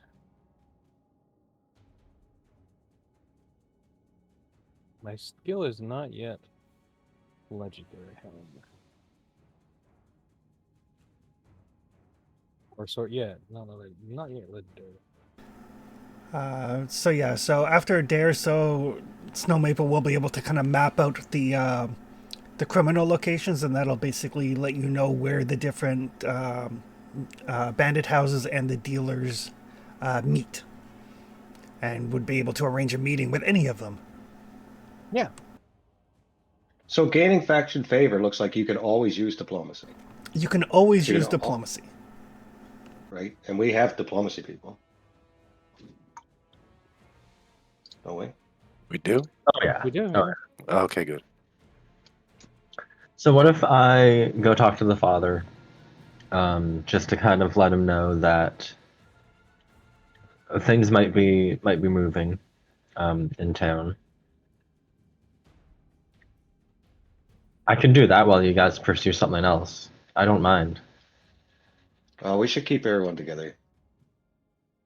At least in the neighborhood, right? I Yeah. think so too, yeah. We're not in a rush. Not right now, no. I also wouldn't be surprised actually if we had guards posted at the church. I think we do better as a unified front. Mhm.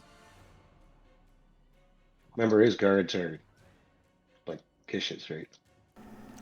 They're half wizard and they're full of magic armor and weapons. Yep. Oh yeah. And lots of hit points. The wardens, the warders are not your typical town guard. Not these asshats anyway. I know. So yeah, even if you go in alone, we should be close-ish. Mhm. Actually, while we're in town, does it seem like there are just regular guards, or are the regular guards warders? The regular guards are warders. Gotcha. The warders are not as cool as the wardens. They're not. No one can be, really. They're 2 levels higher though. Oh, sure. Doesn't make them cooler. No. They're definitely well equipped, but so are our guys. Hmm. But yeah, Our guys know how to kick people in the balls. I think it's Hell yeah.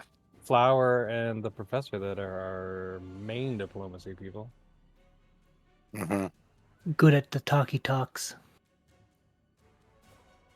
Surprisingly. Yeah, No. I like gain favor and then maybe find out what they want us to do, right? Yeah, Yeah, okay. let's give it a try. All Kind right. of start here and see how it goes. And if things don't go well, we'll come back tomorrow with some religiosity. All right. So as you guys make your way to the cathedral, you do pass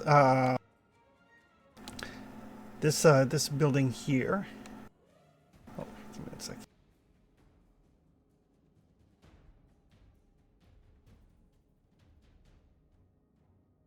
Ooh. Basically, anything that shows up as marked as a place where you could possibly see if there's something to. Oh, it's a do a thing place.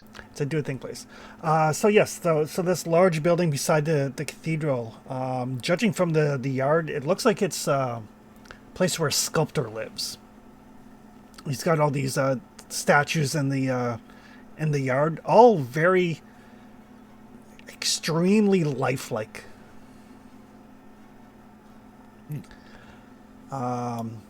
Look like they're made. Those of you who are like expert or better in crafting can tell they're made from limestone. As are the thinking on it, as are the walls of Pitax. +2 on diplomacy against Pitaxians. Yeah. Diplomacy badge. But yes, there's this young man kind of working on the statues there, carving them as you walk by. You know, taking a moment, kind of like looking at it, and then like chipping off a little piece and continuing on. Completely oblivious to what might be happening. Well, we got some good crafters, so that's good. Does he break into song? No. Okay. Worth a shot. Definitely worth a shot. But you make your way to the cathedral, and yes, it could probably use some repair. But the walls are sturdy. There's a fair number of people inside, you know, kind of you know, sitting on the pews or whatever, silently to themselves praying. Not a huge turnout, but it's also, you know, like 10 o'clock on a Wednesday morning sort of thing, or I guess a Tuesday morning, wheel day. Must be time for prayer meeting. Yeah. There doesn't seem to be a service happening. These are just people here on their own private meditations with Calistria. Yeah. Thinking about all the vengeance they want to do. Thinking about all the vengeance they want to do. And the priest is basically just kind of puttering around, you know, cleaning things off and stuff like that. It's you know, middle-aged man. You know, probably in his 40s. Whistling a jaunty tune as he dusts. He looks like he's in very good health. I'll go up to him. Just, you know, say, you know, hello, good morning. Well, it's morning. Whether it's a good morning or not in Pitax is anyone's guess. Well, yeah, you can never be too sure. I was wondering, do you happen to know where Father Drady is? Oh, And I'll give him a knowing look and say, his most recent sermon just really resonated with me, and I wanted to speak to him with it. oh well, if you're at the sermon, then you know that I'm Father Dre. I appreciate your attempts at clandestineness, but nobody loyal to Iravetti would set foot in this place. Well, you found me out in no short order then. Please, may we speak somewhere private? Sure.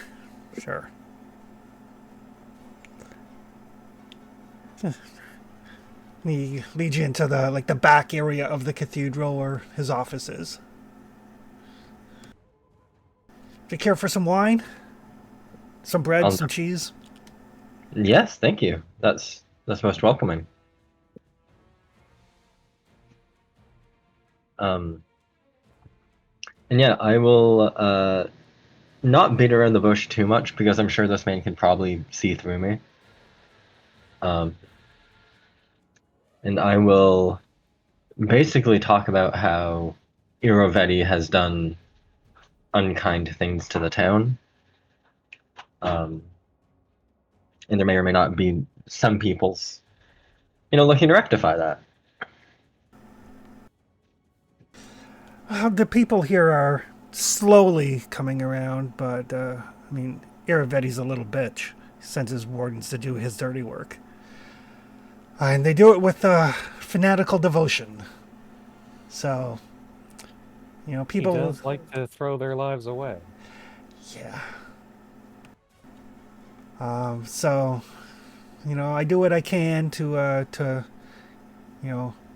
tell people that they're not alone and that there's strength in numbers. Banding together has its merits.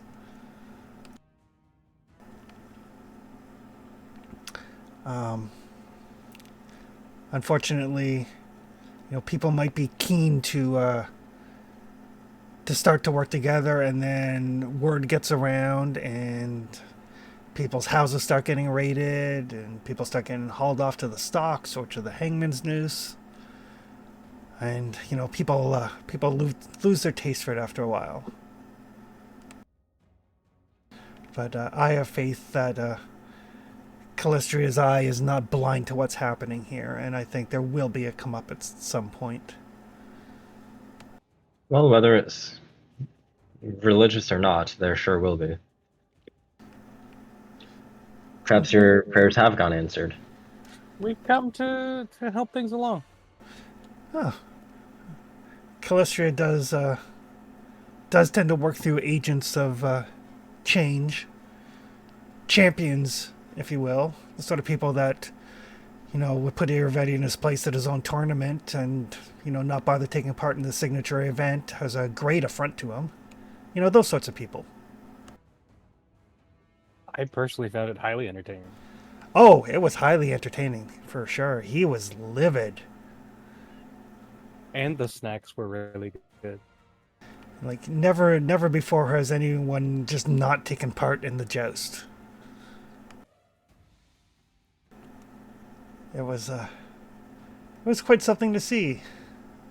Fun little secret. We didn't even really plan it that way. That's just the way it happened. Mm. Ah, well, then perhaps the goddess smiles upon you. If that is the case, do you think she would be able to provide refuge? Oh, perhaps. We have no need for space. Simply somewhere secreted away that we can do what we have to. Why don't you give me a diplomacy roll? I would love to do a diplomacy roll.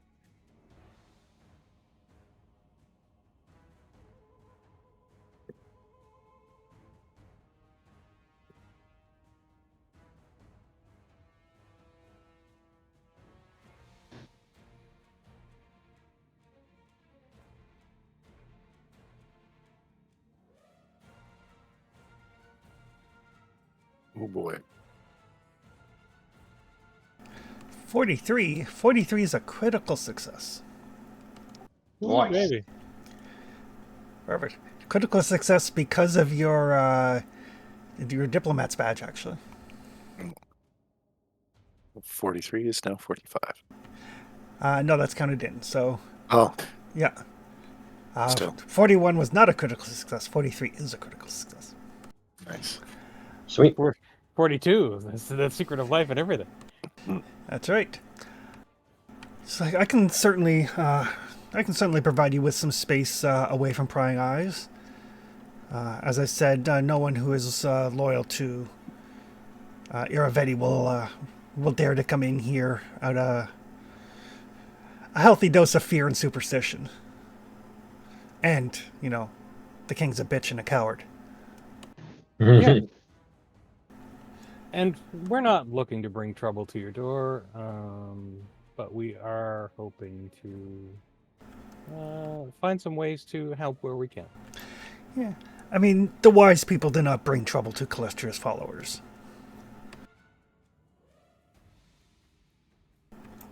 At least not more than once. And We we haven't should be earned able wise. to. We should be able to stay fairly out of the way.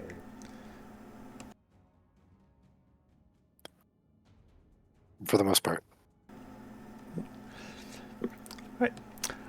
So, as a critical success, that will actually get you 2 liberation points. Sweet. Woohoo. And you can use this faction's headquarters as a safe haven. Is that an effect of the critical success? Yes. Oh, sick.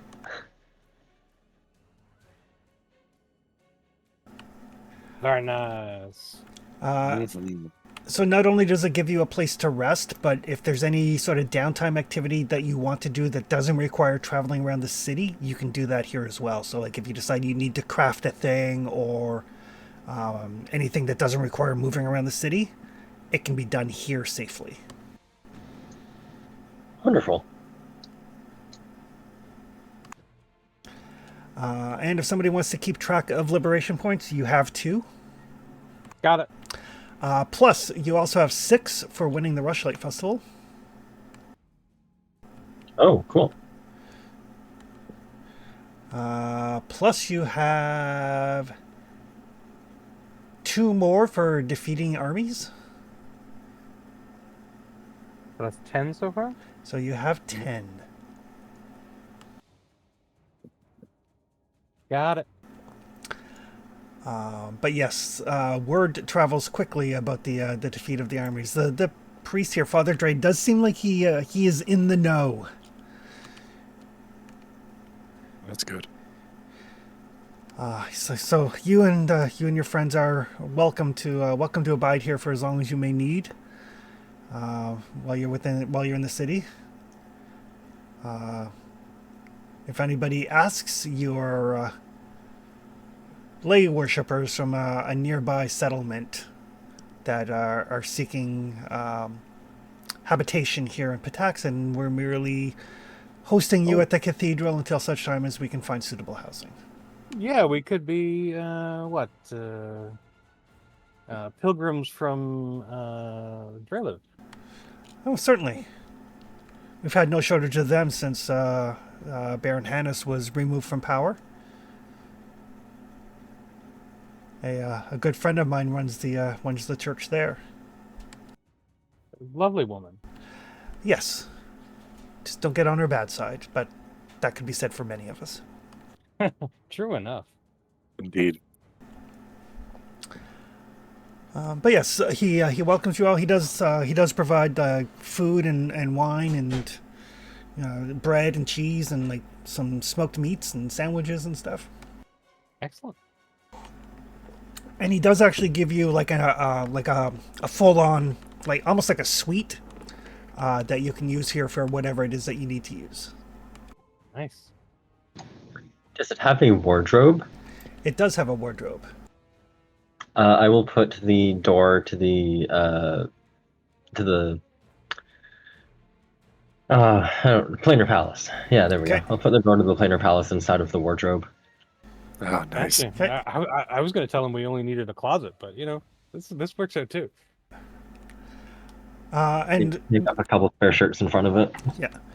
And with the art and stuff on the walls, it is descript enough that you can use this as to teleport to for Amaranthar. Oh, sweet. Perfect. We're going full Narnia. Full Narnia. Yeah. We don't have any satyrs in the group yet, but We have a bear, and we used to have a witch, but we got the wardrobe. But yeah, that takes you guys till to early afternoon. so we have 2 left today that You we have can do. 2 more activities you can do today. Why don't we check out the sculptor guy? Sure. He's right there. Might as well work inside out, Yep. We come out of the wardrobe and then come out of our room and then just walk across the street and Perfect. So it is. It's weird. Like as you guys have walked around town, you've seen other art shops, and a lot of their art is kind of like dark and like vaguely industrial. I mean, it's probably art to somebody. But this place here called the Faces of Stone, the statuary here is gorgeous. It's well made out of limestone. It is some of the pieces are unpainted, some of them are actually painted. The young gentleman that's working on them seems to take a great deal of care in these. we entered through the southern gate, right? You did enter through the southern gate. These two holes in the wall, do they look like the wall is being built, or is it some other situation? It looks like the wall has fallen down and has not yet been rebuilt. Okay. But the stone from there and the stone here in this shop does look very similar. Yep. That's The balls on this kid. kind of why I was asking. I figured that's where you were going. Yeah, 100%. As you mentioned, when, on the way past, his statues look like the wall stone. So Yeah. So I like them already. do we need to roll perception or society? Seek opportunity?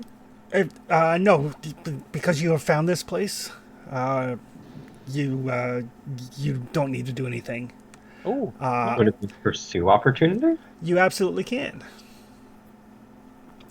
ooh, what do we need to do for that? That's the thing. Like if you don't, what's that here? Oh, pursue opportunity. Here we are. Yeah. Or do we need to research them first to get Yeah. the skill? If you, no, research is for factions specifically. Gotcha. This guy by himself is not a faction. So it stands to reason that probably talking to him about like crafting would be a good in. No, that's not me. that's definitely the professor. Yeah. Well, yeah. I feel like. What do you got, Prof? I'm at 26. Oh, definitely. I'm, Yeah. I'm 27. Well, Oh, two crafters. Excellent. I'll aid you this time.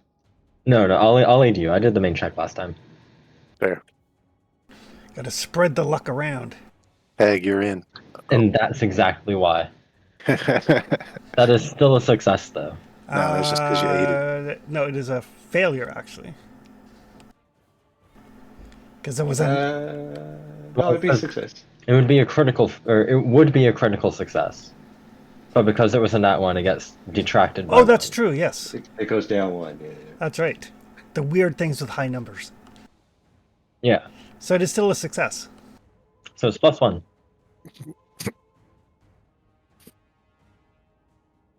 That's a good time to get that roll out. I love how you guys think that's how it works. What do you mean that Doesn't is? hurt. Doesn't hurt to think that way. Sure. Hope. Let's hold on to hope. I'm not superstitious, but I am a little stitious. Fair. Just stitches. Yeah. That's good. So this young man is carving on his statues here. He's like, can I interest you in a piece? I mean, not everything is as large as these. I do have smaller pieces in the workshop. If the sort of thing isn't within your budget, I completely understand. Times are tough for everybody. I'm more impressed with the stone. Oh, yeah. It's I mean, they've been promising to fix the walls for 2 years now. They haven't gotten around to it. Stone was just sitting there. Well, it's support local, right? Support local, and it reduces my overhead because I don't have to buy the raw material. Well, that far, really. Does he look like a particularly strapping lad? I mean, he looks like the sort of person like he could like move large pieces of stone. It would just take him time, Okay. or more I'm just curious. or more likely he just pays somebody else to do it. Fair. Okay. Like, but yes, I mean, even the king commissioned a couple pieces, like the gargoyles that he has around there. Some of those are mine. I mean, I don't usually like to do things that are that grotesque. I believe that in a city this, any gestures, I think that a place like this could use more beauty, more Yeah. more hopeful art. But the king paid good money for some statues of monsters, so. Well, the art that you make seems more suited for a city like Layton than Pitax. Perhaps, but honestly, I've never really traveled that far. And then there's dangerous swamps, and you know. You're not wrong. It's getting a lot safer than it was, though. Yeah, I've heard that they have an airship now. It's pretty sweet. That's remarkable.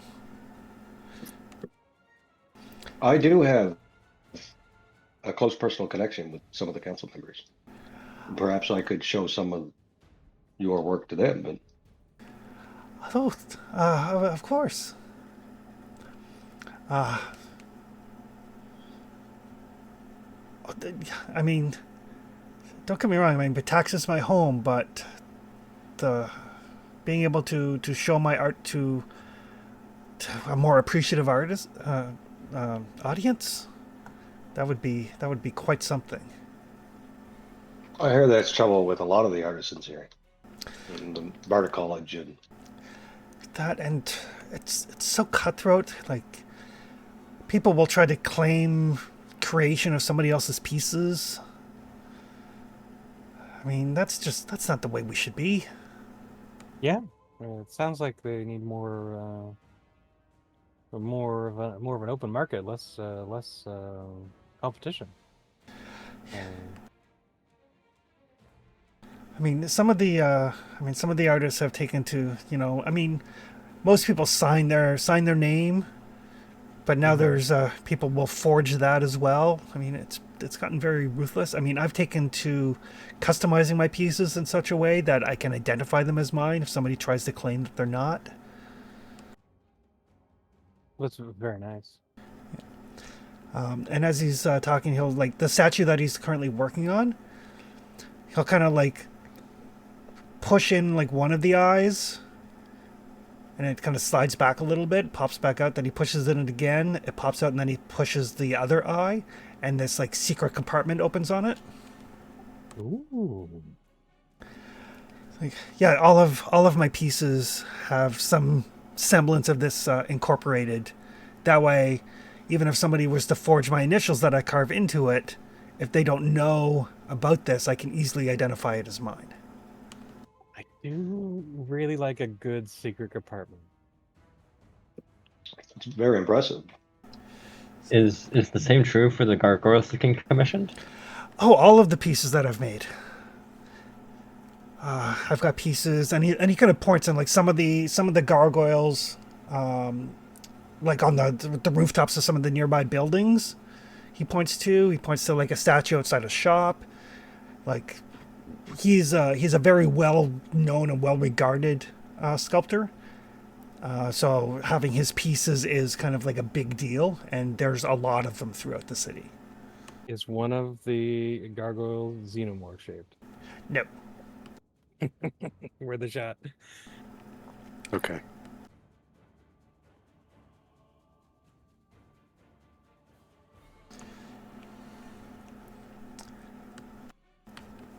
But yes, all of my pieces do. The ones in the castle, the ones outside the castle, the ones in the taverns. It's just like my little way of marking something to let people know that it's mine. Have you ever put anything in them? No, I mean, I could, I suppose. Yeah, it'd be like a little treasure hunt. Ayurvedi doesn't happen to have any upcoming deliveries from you, does he? No, I delivered a gargoyle a couple of months ago, gargoyle statue a couple of months ago. Oh, that reminds me. If you happen to be going to the palace, and he kind of like rummages around in his apron, and he pulls out a key.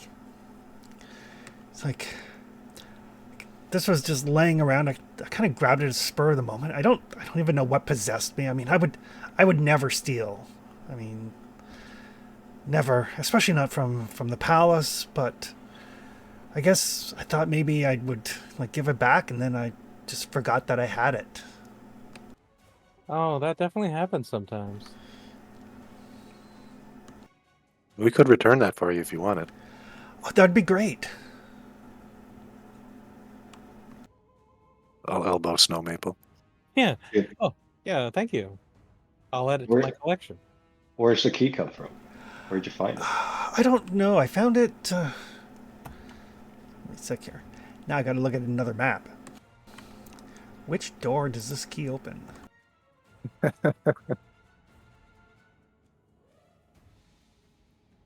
And how do I describe it in any other way than saying the door in room A5? Right. Yeah. Yeah. Snow Maple adds it to her key ring. Skeleton key, house key. Yeah. Another skeleton key. I found it near the servant's entrance. Excellent.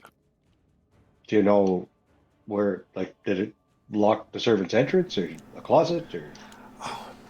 Maybe? I honestly, I didn't try it in any of the locks. But you've been in the palace. Yes, several times.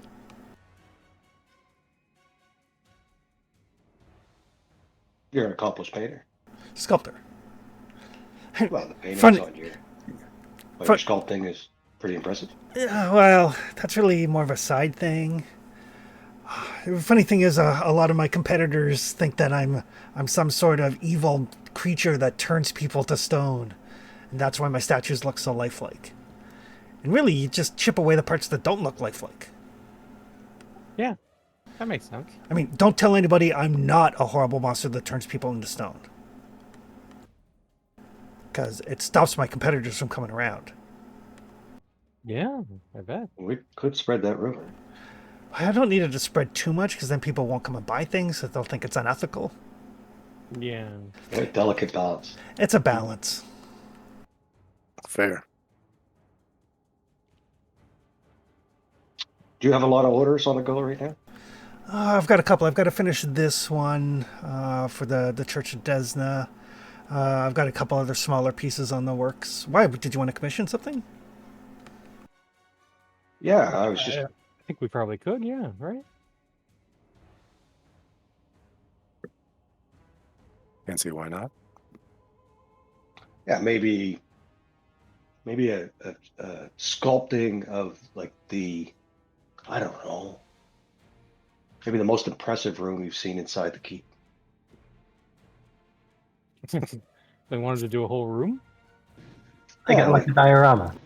like a diorama of the throne room, maybe, or I don't know where you've been, the armory, even servants' quarters, right? Like sometimes speaking to the little people is impressive as well.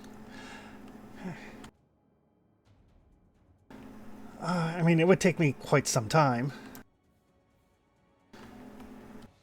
Yeah, of course. Are we thinking several weeks? Or? I mean, I could get something roughed out in probably a week. I mean, Well, we are going to be in town for a little while. I mean, I can certainly work on it. That would be, let's see, private commission. Let's say it would cost probably 20 gold. Maybe half of that up front. Sure, I have no problem paying for the deposit. If we double it, and I promise you that I'll take this piece to the council in Layton, can that put us to the front of the line? Yeah, certainly. I mean, I do have to finish this priest for the church first, but that should only be a day or so. Oh yes. Yeah, Yes, you don't yes. want to offend the church.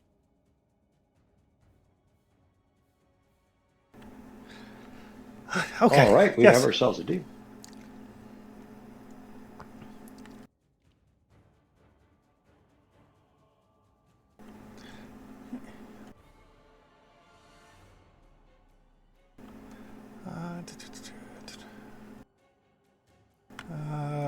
Ooh, 2 more liberation points for the critical success here.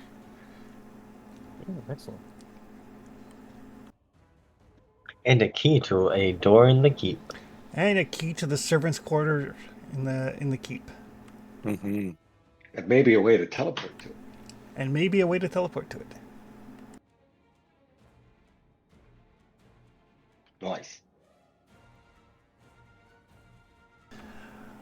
All right. You still have one more activity you can do today. Well, do we want to see what we can find poking around? Oh yeah.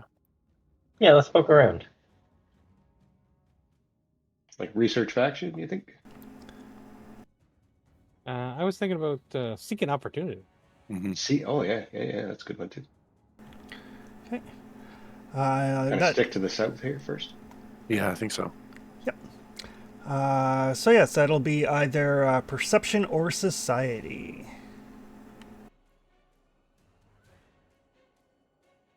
Real quick, can we use the church to go from the south to the north side without going through the gates? You certainly can. Perfect. Oh, huge. I'll use the professor's eagle eye elixir. Yeah, you may have to drag the effect to your character sheet. I'll give you a hand with a perception check. I'll roll an 8 anyway. That's what we're doing? Yeah, that'll be much higher than our society. Um, Well, my perception is 24.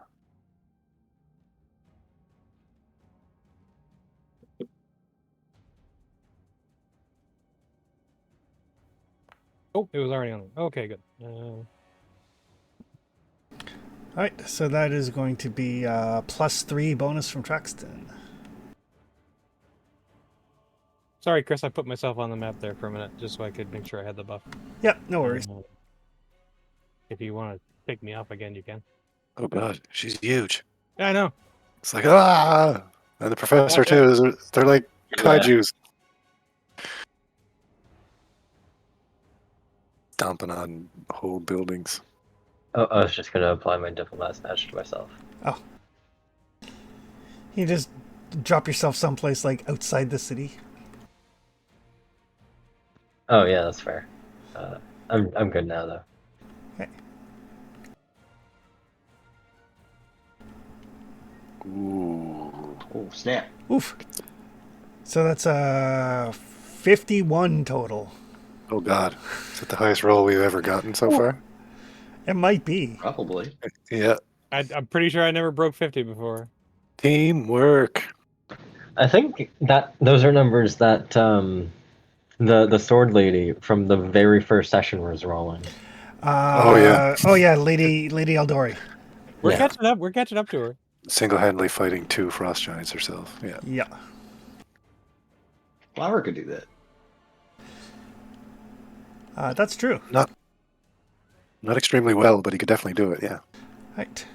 So yes, as you spend the evening kind of moving around Pitax, eavesdropping on conversations and that sort of thing, keeping your eyes open, you learn of the 2 closest opportunities. Okay, sounds good. We did want to kind of work in a, spiral out from the center kind of thing. Mhm. Yeah. And you guys are focusing on the southern part of the city? Right. It kind of makes sense, I think. So Okay. yes, so you do remember Enemy told you that the Red Crescent Theater, there is a schism between those who do support Iravetti and those who don't. Right. They may be able to help you. Okay.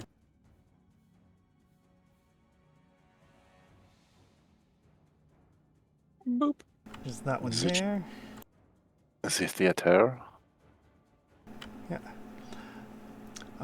And you also find out that the Falling Star Inn is where many of the members of the Liasenza Bandit House can be found. Hmm.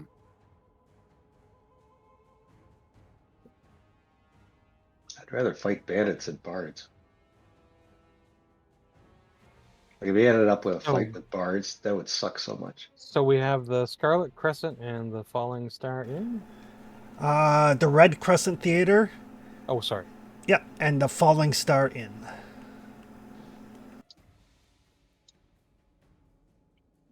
I feel like we can, with a fair amount of assurance, give this family their trade house back.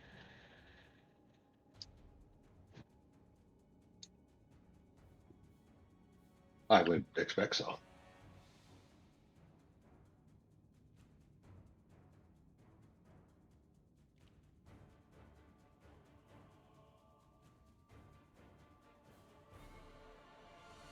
Of course, if we can get the bards on side, then they would certainly be able to conduct propaganda.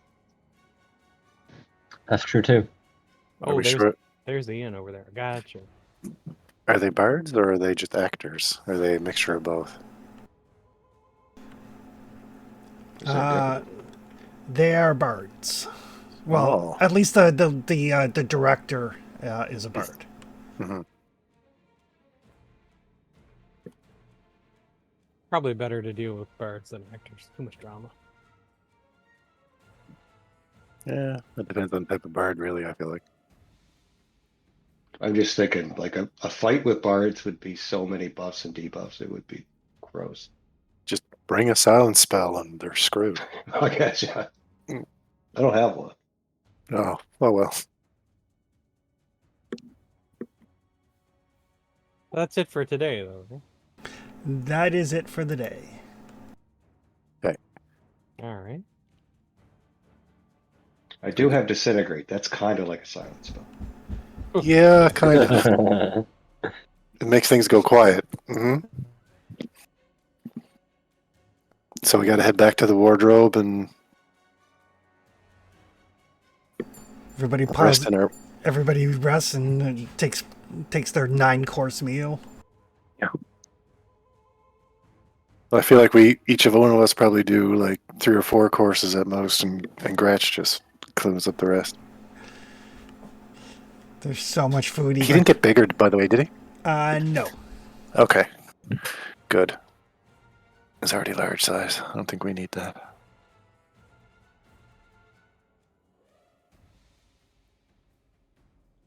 Ooh. Button. Everybody can get their rest button, and you guys can figure out what you would like to do today.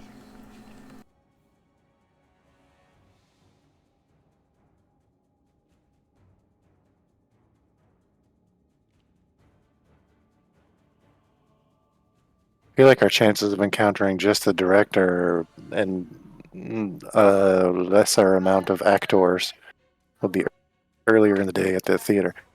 Yeah, that makes sense. All the proper actors and stuff are probably still hungover. Exactly, yeah.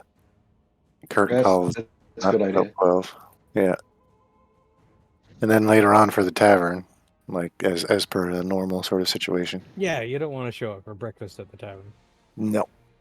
No. Especially with a bunch of bandit family individuals. Yeah. Everybody that's still there hasn't had their coffee yet. They're gonna be cranky. Exactly. Everybody Oh. that's showing up is gonna want their coffee, and they're gonna be cranky. Yeah, it's funny. We don't want to talk to the actors, but we do want to talk to the bandits. That's right. Did we was Snow able to make any contact by the end of the day? Yes, by the end of the day, Snow Maple will be able to kind of like reach out to her contacts. Oh, delightful. So yes, so the Liasenza family can usually be found at the Falling Star Tavern. Right. Let me see here.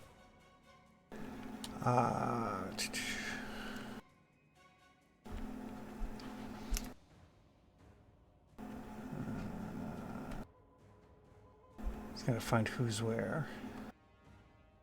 Mm-hmm.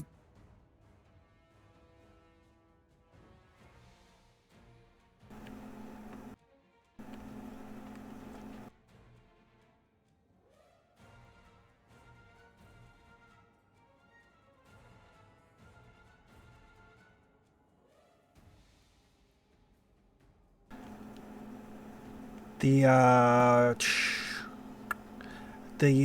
Vascaris can be found at the River Song Trade House.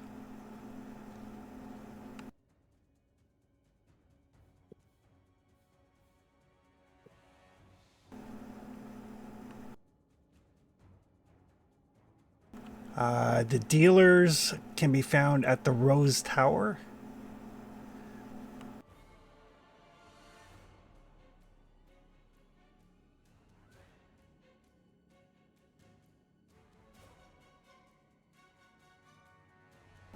And that was dealers at the Rose Tower.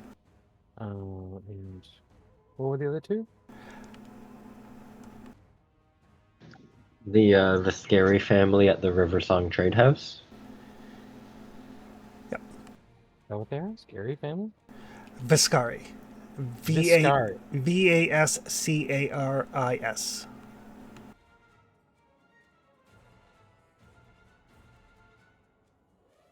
Okay, yeah. And the Liacenza at the Falling Star. And Katana's family can be found at the Serpent's Breath Trade House.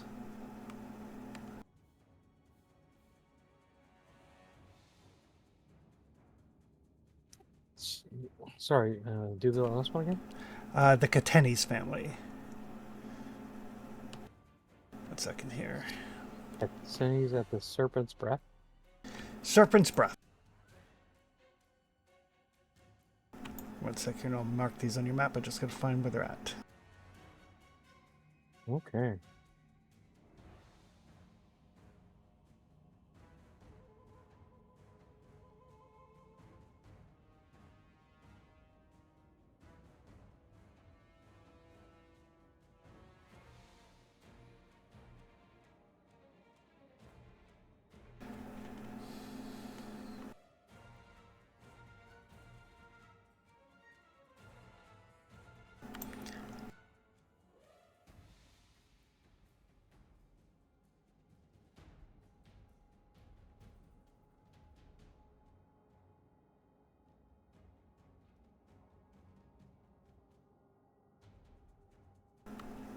Yeah, which one am I missing?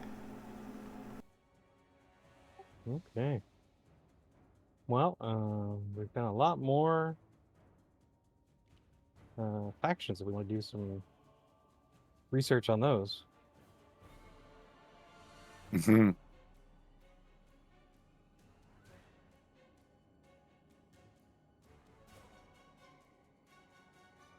Hopefully with my contacts, I'll be able to make some introductions for us and smooth the way if we decide we want to make contact. Yep, if part of the thing is you can arrange a meeting with any of these groups should you so choose. Awesome. There we go, got them. So Snow Maple's basically pulled out a map and said like here, here, here, and here. Yes, I love that.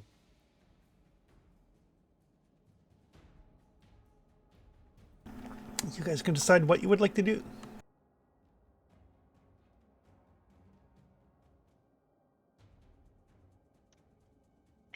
Did we still want to go see the actors? Or do Sure. we just want to head north and start talking to criminals? Yeah, we can do the actors first if you guys want.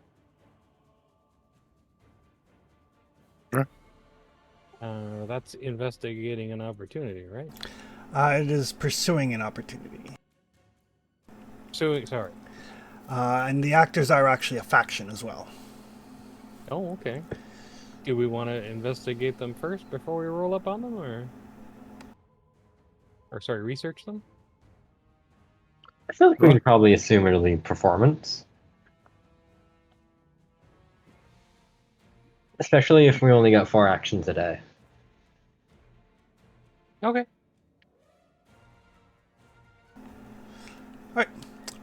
So you guys make your way to the Red Crescent Theater. After having breakfast. It is, it's loud. Like already in the morning, there's like hammering and sawing and shouting as people are like building sets and getting everything ready.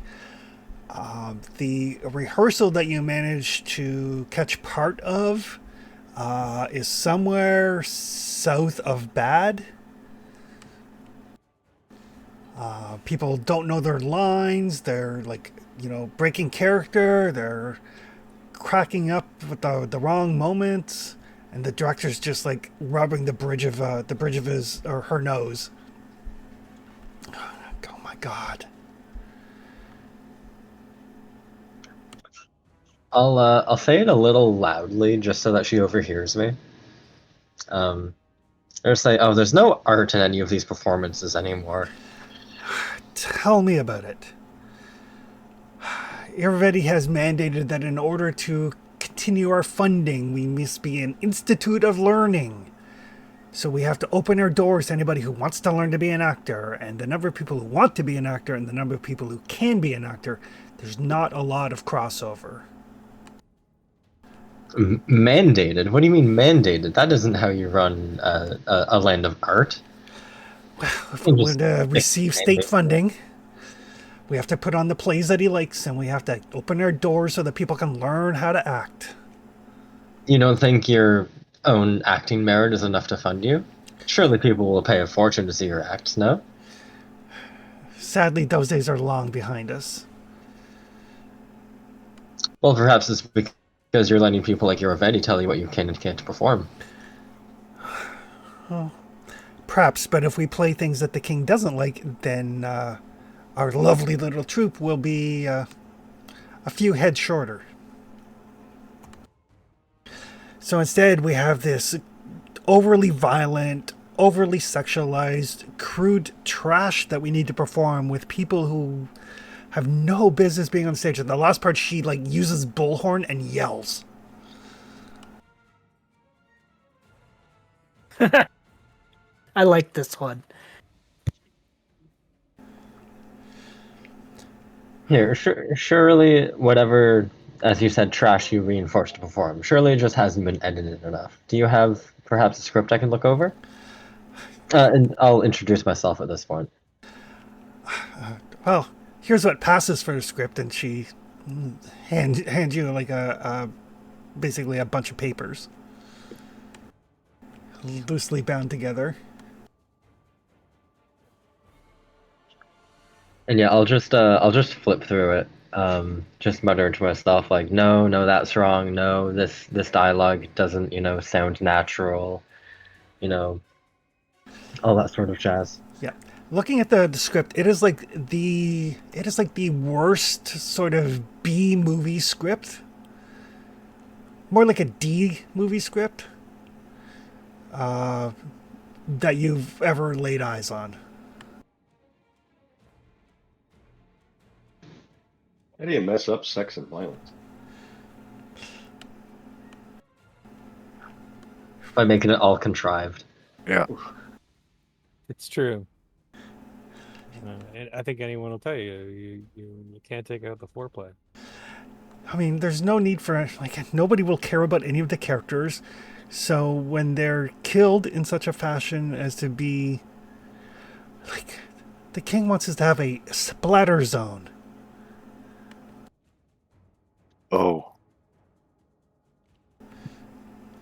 I mean, we can certainly fake all of that. That's not a problem. Nobody's actually going to die physically during this performance. But there's no emotion behind it. I don't know. I think maybe Iravetti thinks grunting is an emotion. That sounds on brand. He would. Our lead character has 4 lines.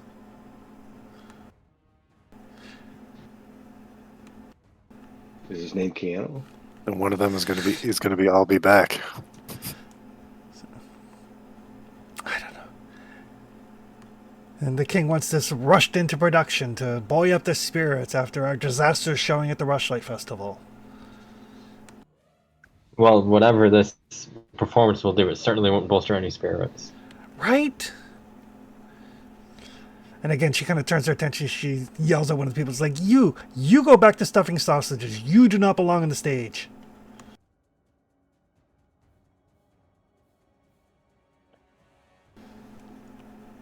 God, If I may be so Hope it's not a euphemism. If I may be so bold, perhaps I could work through this, perhaps give you a real script that still keeps the king's general message. He may be none the wiser. Anything would be better than this. I can't rewrite the script and oversee the sets and try to coax a performance out of these sacks of wet flour. Let me teach you 3 words. Delegate, delegate, delegate. You don't need to do all of that. I'll handle the script. You can, handle the sets. Tell somebody else to train these buffoons. And you can give me either a diplomacy or performance roll. I think I'll still use diplomacy. Can any of us roll for assist? Or are you good? I would love some assistance. I think Flower's pretty good at diplomacy for. Yeah, Yes, yeah. he is. Yeah, Flower can train them. He's great at yelling at people. Yeah. I love yelling at people. You will act or I will kill you. What do they call that? What do they call that? Stage manager? There you go. Stage manager Flower? If you don't perform, I will crush your fingers. I imagine it's a lot like the interviews with Christopher Lee in Lord of the Oh, Rings. yeah. No, that's not how it sounds when somebody's stabbed in the back. It sounds like this. Yeah. As someone who has stabbed many people, it sounds like this. Been around a few. Yeah. This is the sound of a blood spurt when you behead someone. Mhm. Yeah. And I'm in the wings to heal somebody, so Flower can break them again if needed. Exactly. That being the case, you can roll diplomacy or intimidation for your assist. I'm gonna use them. I mean, they're both the same for me. So Which is more fun? Oh, intimidation, 100%. 33, that is a critical, so that'll be a +3 bonus.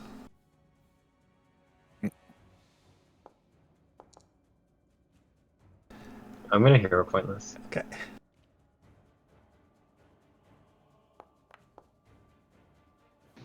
Not much better. So it is. So it is a success, but not a critical success. All right. So yes. So she's like, fine, just do what you can with it, And she's like, Flower starts like motivating people. Just like you have potential. It's a dick joke. There's 1,000 of them. They're not all funny.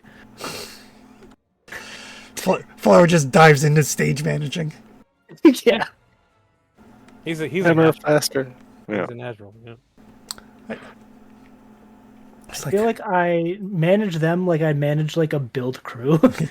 Sure. Yep. Work now. Lot of F-bombs. This would be so much easier if Esmeralda was still here. But I appreciate all of your help. It is refreshing to speak to somebody who has an eye for these things. What happened to Esmeralda? Esmeralda, she was our star. She was, and again, she uses bullhorn. The only one who was talented enough to be on the stage. But the king took a liking to her, so now she is his guest at the castle. Oh, Mm. that's unfortunate.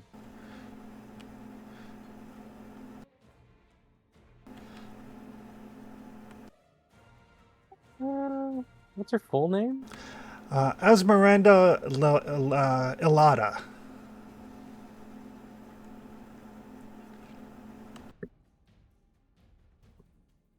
Well,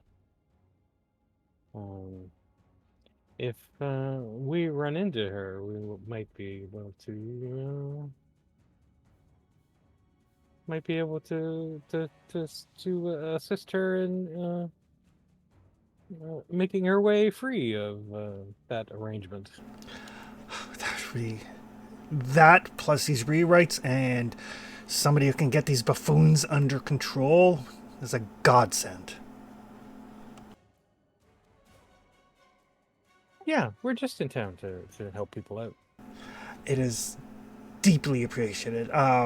Assuming that we get this into some semblance, something I feel comfortable putting on stage, I'll make sure that you're all invited. Oh, thank you very much.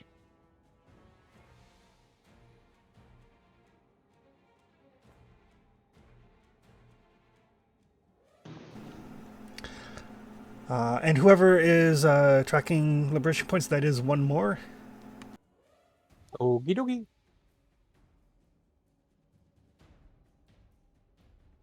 Brings us up to 13. And by the time you're done getting everything into place, it is like, mid-morning.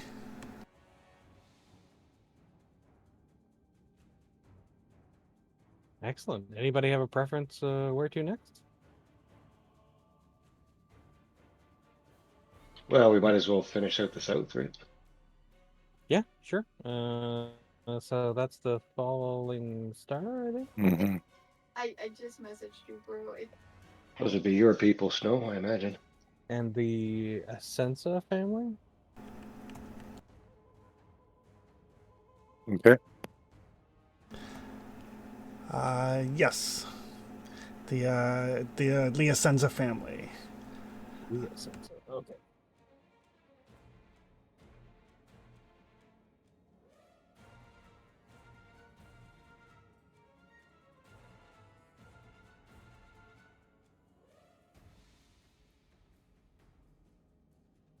Excellent.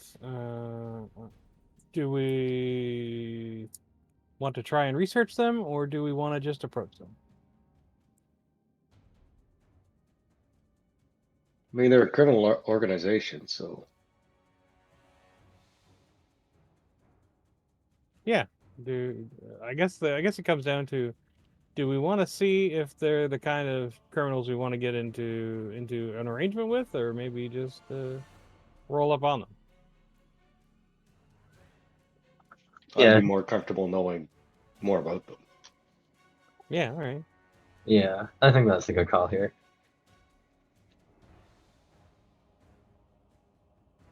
So research faction then. Yes.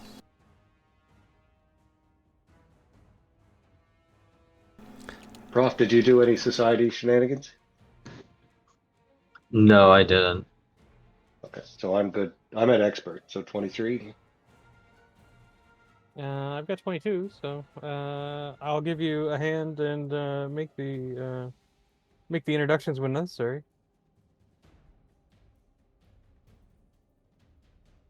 Okay, give me an assist and I'll roll it up.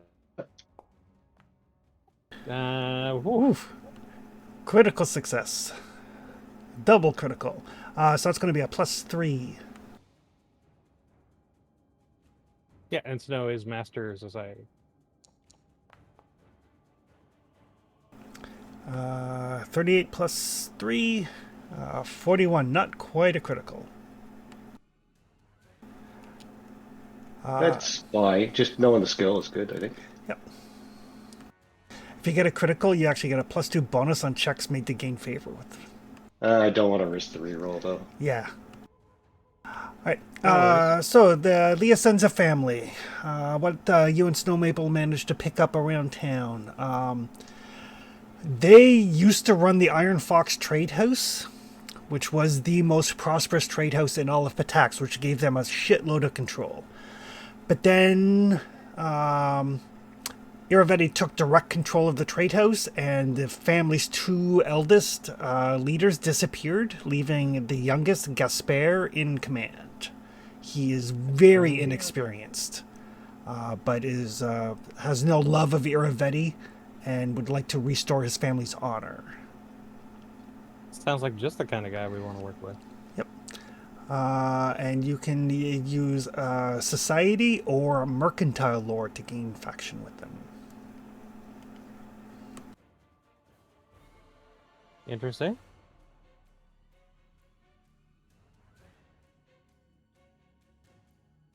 Mercantile lore.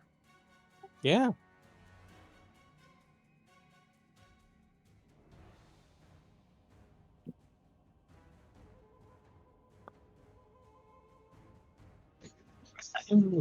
Probably got mercantile lore for tomorrow. What would that give you for? Is that master? Yes, mastery. So that might be worth doing tomorrow. Or we could do it Uh, with society today. No, whichever you guys want to do. We could maybe just use today researching the various criminals Yeah. so that we can gear up for tomorrow and just hit them all. Yeah, unless we run into one that's like we're already set for. Yeah. Okay. In that case, do we want to check out the Vacaris at the River Song Trade House next? Sure.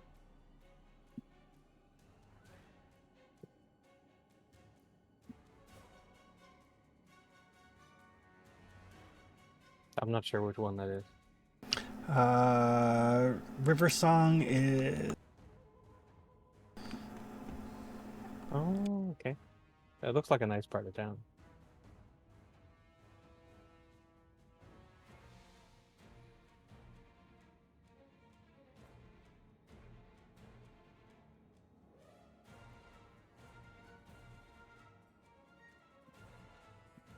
Heading to the north side.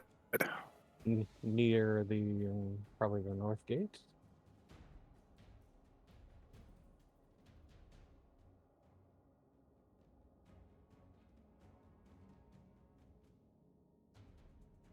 Fun. Do the research thing again. Yeah, let's do that.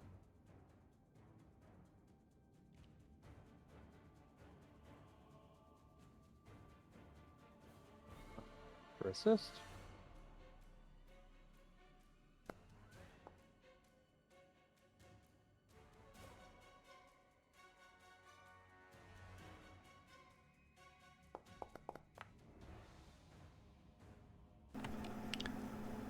There we 41. go.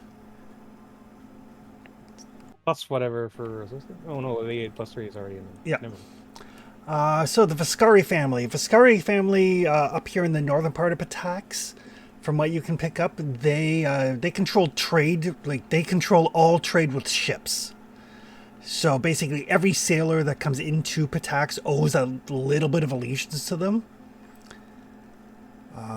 Because if word gets out that the crew of any particular ship has been disrespectful of them, the ship will find that it can't be on the schedule for official import, which limits their trade opportunities.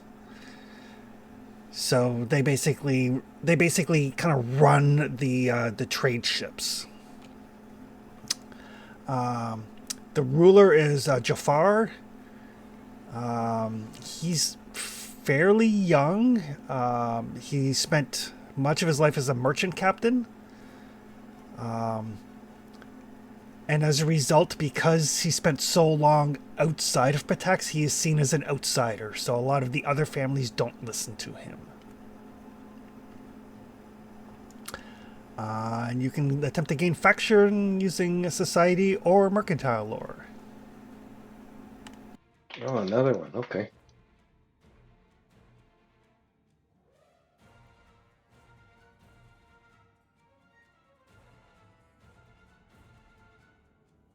I mean, that's 2 we could do tomorrow, right? Yeah. Sorry, Chris. Who was the leader of the first one? Licenzo? The first one, That's hard. Gasper. Gasperre.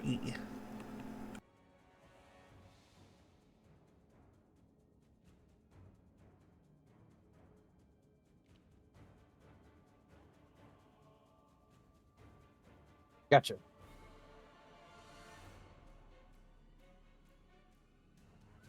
Okay, so did we get the critical on that or no? Nope. All right, so we got a check mark for them. And do we want to do the dealers at the Rose Tower next?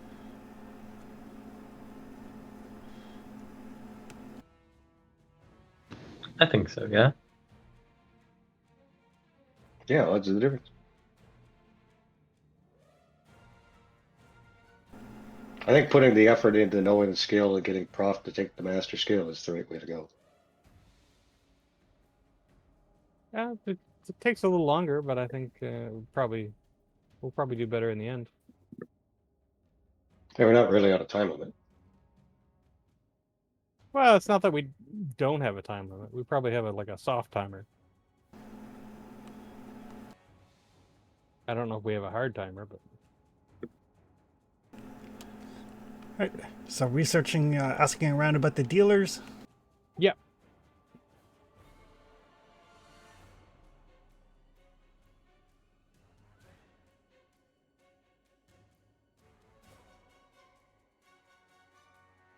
You got to do the eight things. No, Right. there it goes. Oh, another 20 man. Oof. It's a good day to be a criminal. Well, here, point that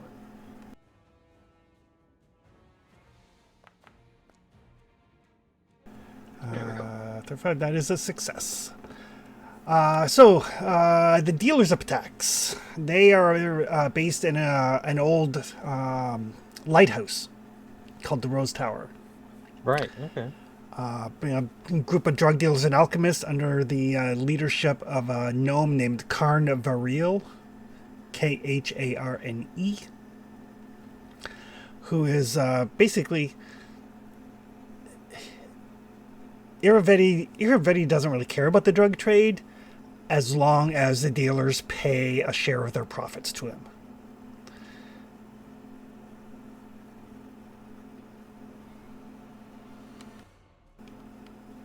So he makes the drug dealer pay taxes? He makes the drug dealers pay taxes. Is that the one on the far side of the harbor there, Chris?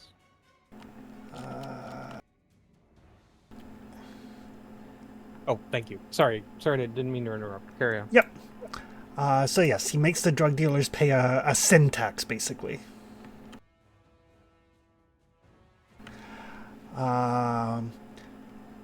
They can be affected by intimidation or underworld lore. Okay. I do have underworld lore. What's my roll for that? Plus 18. It's not great. It's just trained. I got 21 underworld lore, but I imagine Intim from Flowers pretty high. Oh, yeah, for sure.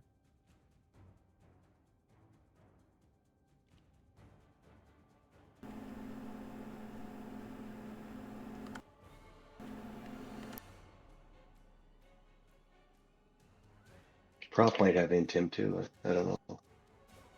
My intimidation is just That's my trained. thing. I'm a master in intimidation. Ooh, there What's we your go. bonus? 23. Very nice, very nice. I think that's your fourth thing for today. That's the fourth thing for today. Yeah, we're all set.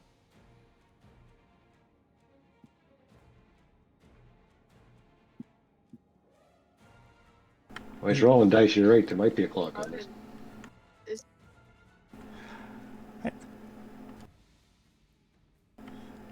So everybody retreats back to the cathedral once again. Yeah. And what are your points at now? 13? We're currently at 13, yeah. Okay.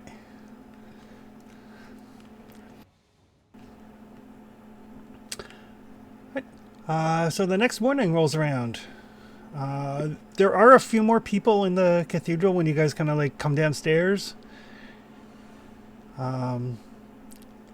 Apparently word is starting to circulate that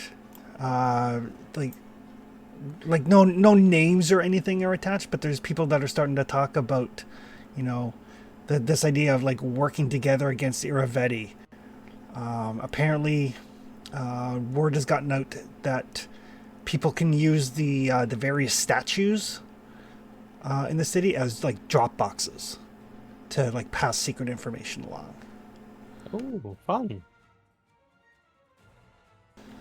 I never even thought of that. So yeah, so as you guys are starting to nose around and starting to like kind of like poke little things here and there, there's starting to be like little ripple effects. I was hoping he'd be able to smuggle a few bombs into Aravidi's I mean, palace and those things. that sounds good though, right? Nobody is getting hunted down yet, or anything like that. No, like everything is very like low key. There's no open rebellions or not, but there's starting to be like small groups of people getting together. They're happening. Yeah. So I think we have a good opportunity for like 3 big rolls here, right? Yeah.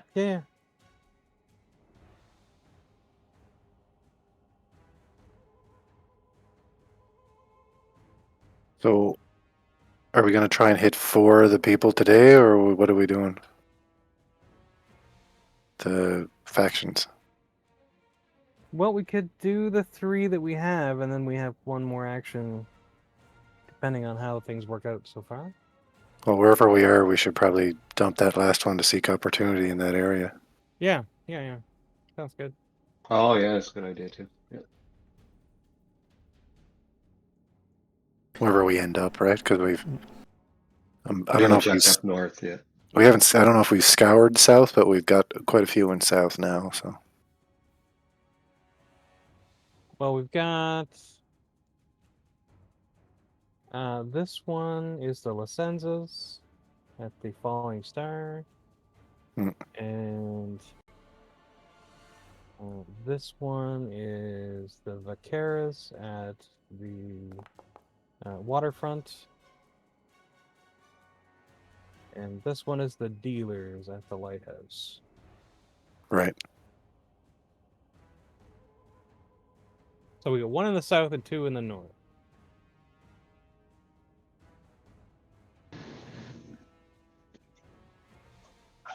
Do we want to talk to the sort of down and out family first? Yeah, Then we'll have sounds like a good place to start. Sure.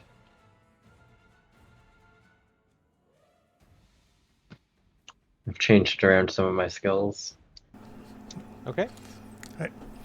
And I'm gonna assume part of like the part of the day is also spent helping out at the theater, just so that they stay on your good side. Yeah, we can do that. I was going to return the script at the end of the day. Okay. And the core of the play is still essentially the same. I've just, made dialogue better, made, the story more cohesive, all that jazz. But the king character is the comedic relief. Gotcha. Do we need to invest a block of time at the? No, I'm just assuming that periodically you stop in to make sure everything is still going. Like at this point, after the 3 hours of intense Flower yelling at them, as soon as he shows up on the set, everybody gets immediately back to work. Ah, good. So probably head there first after breakfast. Yeah. So, just as to put in a couple of minutes of FaceTime to make sure everything is going smoothly. Make an appearance, yeah. Yeah. You straighten up. You slouch. You get me a coffee. Right. I don't even drink coffee. Yeah, I don't even want it. Oh, this coffee's terrible. Right. So you guys are going to the Falling Star first? Falling Star, yeah. Perfect. So it is a fairly ramshackle inn, but it is busy. And even at this early hour of the morning, people are already well medicated. Okay. And we're looking for Gaspar Licenza. Yeah. And there is already there's like a perpetual haze of smoke in the tavern. Bottles everywhere. It smells like it smells like the worst tavern you can imagine. Ugh. Yeah. There's like sawdust on the floor to sop up the spilled drink, blood, and urine. It is especially for Traxon and Gratch. It's Yeah. put It's probably in some this. get something like that medical zinc under your nose, sort of thing. Yeah, Chris? probably like the 6th or 7th layer of sawdust too. Yep. Do I recognize the distinctive smell of pesh in the air? Oh yes. Oh, it smells like home. Is that sorry? Is that Pathfinder drugs? Yep. Okay. Pesh is a drug that is fermented from cactus, I believe. Yep. Oh, okay. But yes, because of your criminal connections, you can easily like arrange a meeting with Gaspar, Yeah. who's in the back in one of these like shadowy booths. A couple of very intimidating-looking people standing nearby. One of them you notice has twin swords that are serrated. Ew. Ooh. Assassin. Yes. We got one of those on the payroll. It's like, welcome to Pitax. Oh, thank you. It's a pleasure to meet you, Gaspar. Yes. Excellent. I am Snow April, and these are my associates. Yes. From the Beacon Marches. Indeed. I heard you were nosing around. We are just in the neighborhood looking to help out where we can. Mm-hmm. I hear that you might have been done wrong. And we thought we might be able to offer our services to help balance the scale. Oh, well, you sound like the folks from the cathedral. Fine folks. Well, I'm not terribly religious, but I do appreciate their understanding of revenge. You have to appreciate their enthusiasm, if nothing else. We're not really here to talk religion, though, Gaspar. I think or perhaps you're more interested in talking money. I will never say no to money. No, we haven't been in town terribly long, but it sounds like you lost control of your trade house. Oh, the king killed both of my older brothers and took it, but we'll say lost control. And I'm sure you know that without that, well, the life you're living now, hiring red mantas, that's not going to be terribly long-lived, will it? Oh, I can still afford to pay my contracts. For now, but I think we all know you're running on fumes. And you're here to bail me out? Well, we're here to make a deal with you. If we can, secure that trade house for you, maybe you can actually hold it this time.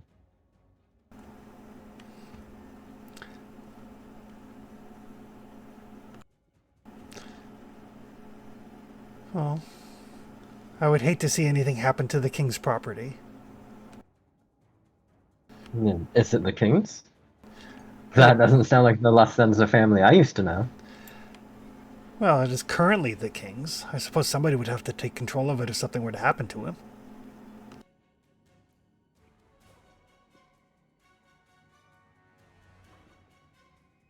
Not an untrue statement.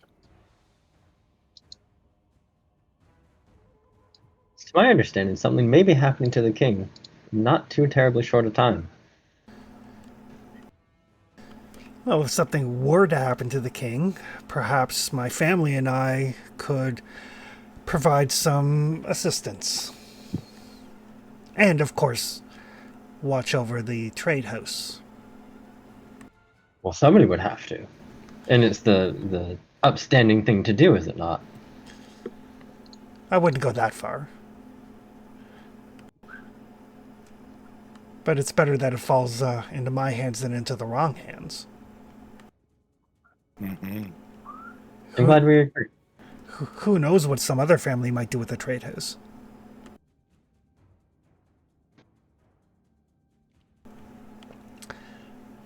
And you can give me a society roll or mercantile lore. Would love to make a mercantile roll. If anybody would like to assist, they certainly can. I'll assist with society. All right.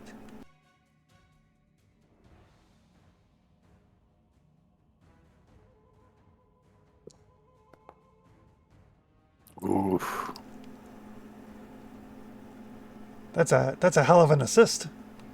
Mm-hmm. Well, we're talking like skirting the rules, so we'll make sure that all the rules are being skirted properly.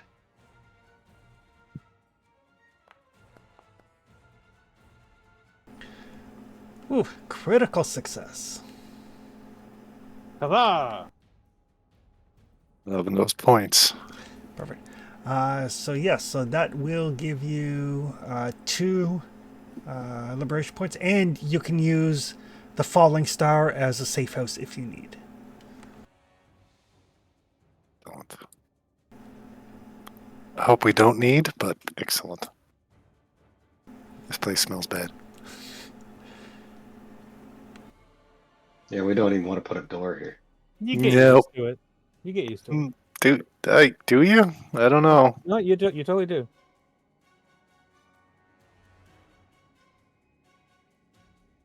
I feel like I don't want to test that theory either.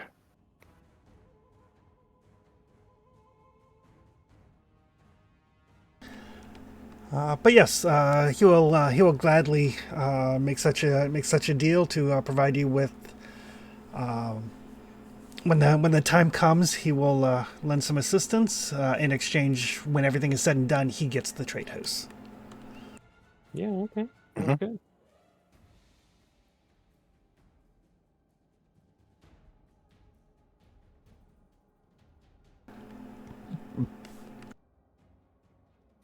And then we're on to the Riversong Trade House.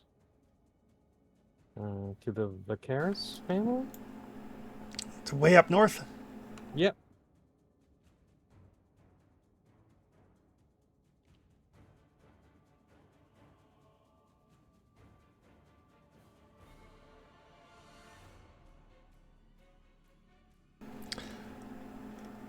So yes, so again, it's easy enough to make a proper introduction without jumping through any hoops because of Snow Maple's criminal connections. And you find like Jafar and some of his men. Basically, they're in the process of just like, boats are coming in. They're checking the cargo, making sure like everything is done properly.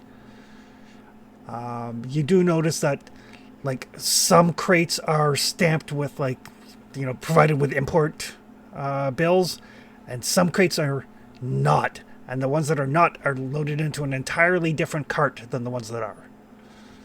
Ah, good. Nothing smells like smuggling in the early afternoon. Yep. Not even being subtle about it. Nope. These ones go on the rickety, shady cart. These ones go on the nice cart. Yeah. And a couple of people notice you approaching, but because Snow Maple has made arrangements for a meeting, nobody is overly tense. Excellent. And Good. And Joffrey's like, new friends. Yes, new friends indeed. It's a fine day for it, don't you think? Every day's a good day for friends. I think so too. So you have trade you want to move into Pitax, or you have trade you want to move out of Pitax? We do have something we'd like to move out of Pitax, and he's about yay tall. And Snow Maple will do her best approximation of Iravetti's height. Oh, I've heard rumors going around that there was something in the wind. There's a storm coming, yes. Well, I can't say I'm not surprised. I'm a little surprised it has taken this long. We thought maybe you'd want to throw your name in the hat, Oh, for join up. I thought you meant throw my name in the hat to take the throne, and I'm like, really? I'm flattered, but All I'm thinking is, something bad like this happens, you're on the winning side, suddenly people start caring about you a bit more. Sounds kind of like a win-win to me. I can't say that maybe that is the sort of thing that would get me accepted as a citizen again and not an outsider. I mean, just because you go away for 15 years. Indeed, such a short time. I can trace my lineage all the way back to one of the original houses that founded the city, but no, I'm an outsider because I went away. Well, fuck them all. Like, I'm in. What do you need? Excellent.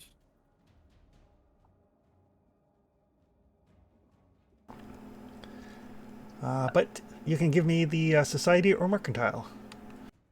Sure. He's definitely on board. It's just a question of how on board he is. Oh, sure.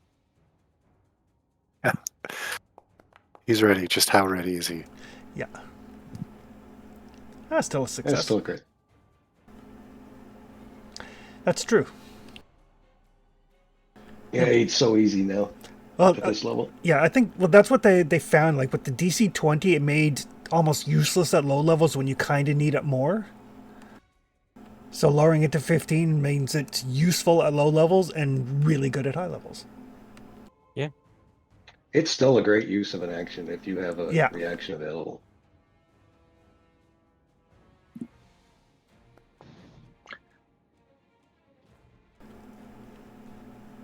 38. That's not a critical success, right? Nope, you need a 42 for a critical. I'll re-roll. Ooh. 42 is definitely within striking distance. Oh, not quite. Nope. Not with our hero points. Yeah, that is always the failing, isn't it? Yep. But you do get one liberation point. Excellent. But yeah, he is definitely on board to do pretty much anything to prove himself as a loyal citizen of Pitax, even if it means helping to overthrow the king and installing somebody who's like better. Gotcha. Good to know. His idea of loyal citizen might be a little fluid. Dutch. I don't know. I like the ring of Bandit Council. Well, that's already taken.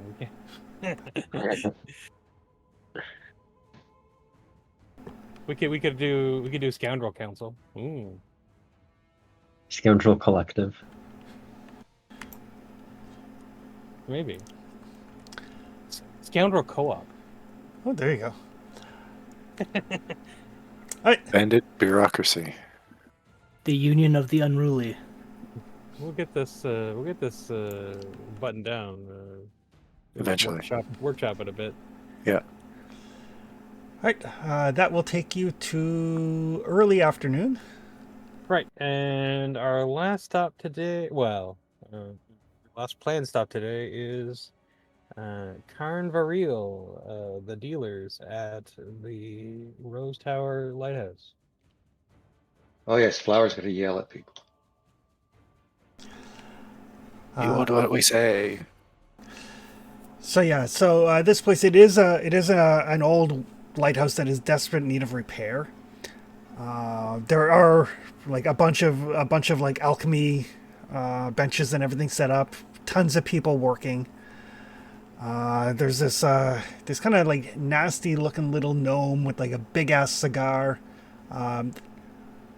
You do notice he's got like a bandolier of pistols. Like a bandolier, like flintlock pistols on him. That's him over there. Yeah. He's talking to people. You know.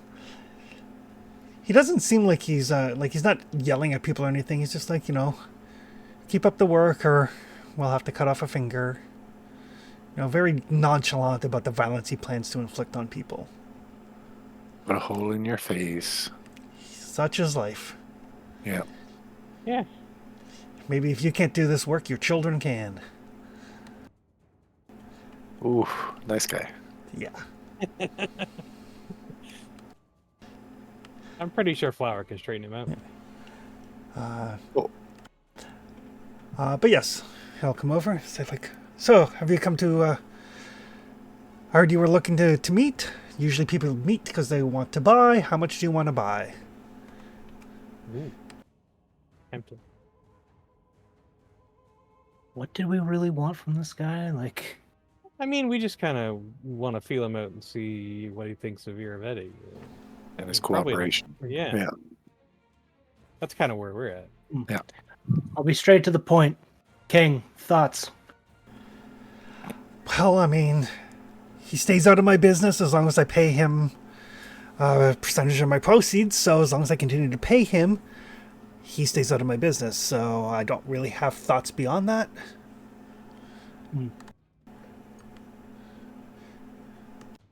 I mean, I would be happy if I didn't have to pay, but I'm also happy not having to deal with the King's goons. And wait, what was this guy's like main business? He's a drug dealer. Yeah. Drug dealer. Ah. He's an alchemist. Right. It's like alchemy. No. Alchemy. Yes. Well, you see, like this actually seems more along the lines. I might need an assist from Snow here. That's more your trade. It's not really my Well, trade. not as your much as my trade, hobby. It's more like in your region of government. Fair. How about this? I'll be bad cop to your good cop, Well, it's as per usual. yeah. Well, you have you can roll intimidation as the main with Snow Maple backing you up if you want. Yeah. Yeah, it's like, well, I can't say that if we were to, deal with your issue, that we might not require some, but it might be less. Less is good. Less money to the king means more money for me. Mm-hmm. And And well, more opportunities for expansion. absolutely, because we all like expansion here. Yeah, nothing like a new market. Oh, new And market. Absolutely. And if that doesn't suffice, then we'll just, submit you to the same thing you're threatening your people with. It doesn't really matter to me. It's Yes, you can give me intimidation, and Snow can assist with underworld lore if you like. Sure. all right.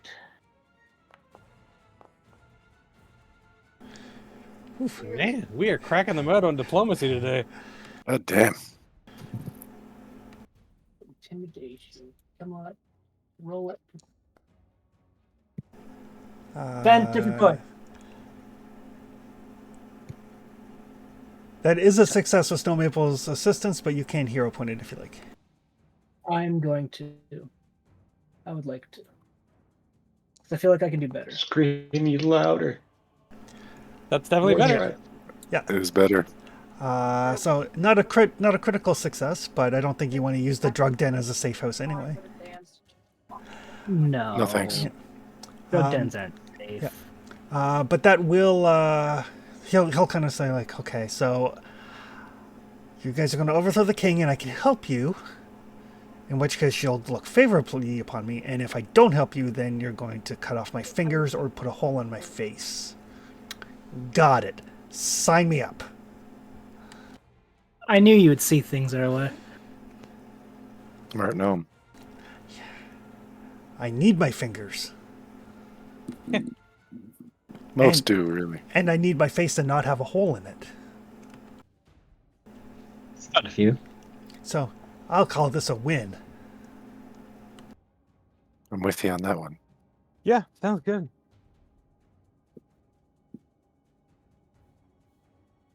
That's what I thought. Smart man. So that's 1 point. That's one. Yep. So that puts us up to 17. Do we want to move towards the middle of the north side and see what we can see? Have a look around. Yeah, let's start from the big well there, the big clearing. Center. I like it. Do a seek opportunity from there. Yeah. It's probably a high traffic zone. Oh, yes, it is. As a matter of fact, when you arrive in the late afternoon, there's the town criers that are announcing important news, such as, the aggression of the Beacon Marches has claimed some of Pitax's own. There's a couple of scheduled hangings later on. For the younger ones who don't want to witness a hanging, they can instead witness the branding or the maiming or the whipping. I'm glad they have opportunities for the children as well. Wow. Yeah. Very inclusive. And there are a bunch of people around selling like bread and cheese and meats and stuff. Basically, there's the public punishments and the vendors.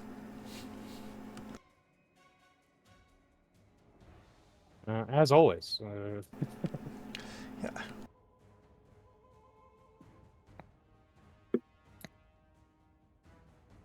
This is how the monarchy dies. Yep.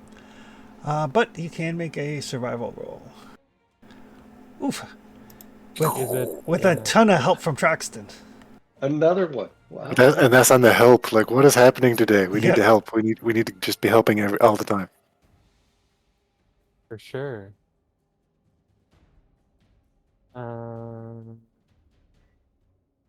That doesn't interfere with the Eagle Eye potion, does it? Nope. Eagle Eye is an item bonus.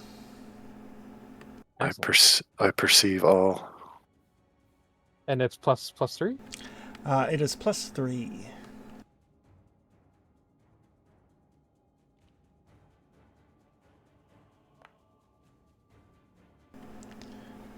Even with a 9 on the dice, that's still pretty good. It's one shy of a critical. Oh, we gotta spend a hero point then. Yeah, you got to, yeah. Hey, and you got that one. We did it, folks. We got there. Oh God, I hate these hero points so much. Today it was close enough. Yeah, just enough, literally. God. All right. So as you ask around, you can find out that there is the Turning Wheel, which is a cheese shop. It is a small broken down tower known as the Turning Wheel, a butcher and cheese shop, famous for its foodstuffs.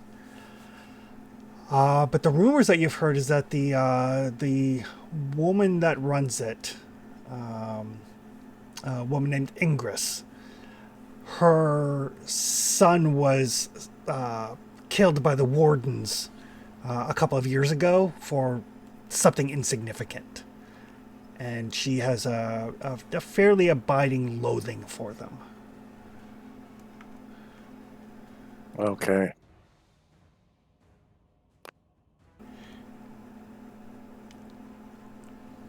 Okay, where's that at? Oh, got it. Yeah. Just north of our storehouse, friends. That's practically on the front steps of the castle. Yeah. He probably dropped the cheese delivery or something. Yeah. And Knowing those Goombas, it could have been as simple as, I don't like the cut of your face there, friend. Yeah. Showed up at the wrong time. Yeah. and to the north,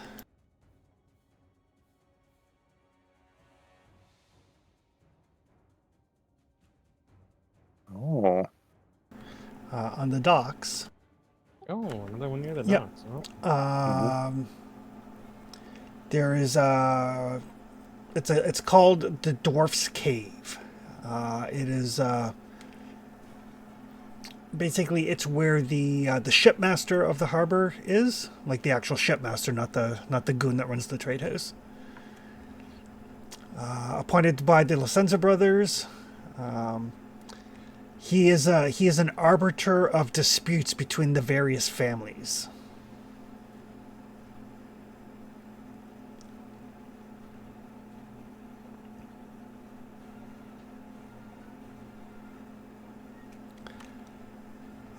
He also is basically the one that ensures that all the merchants pay appropriate tariffs for their goods.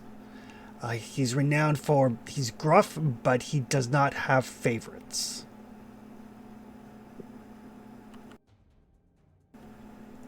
Well, you gotta respect the guy that's in charge of tariffs. And doesn't have favorites. But yes, he is like a because of his disposition, he handles any disputes between the families.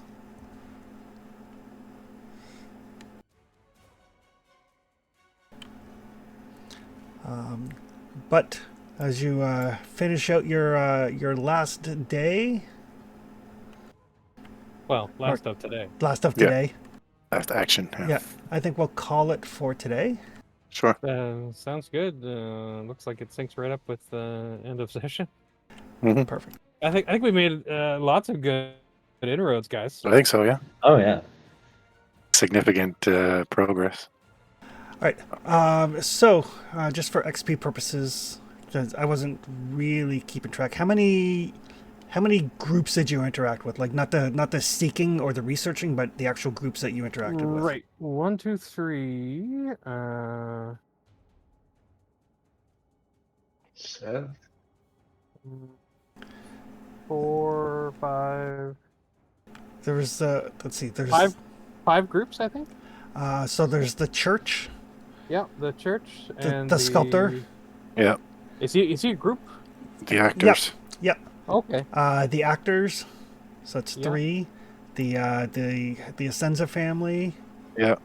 4. The dealers is 5, And the Vicaris. and the Vicaris, so 6. 6. 6. 6. Yep. Yeah. Okay, perfect. So that would be because there is actually XP for these.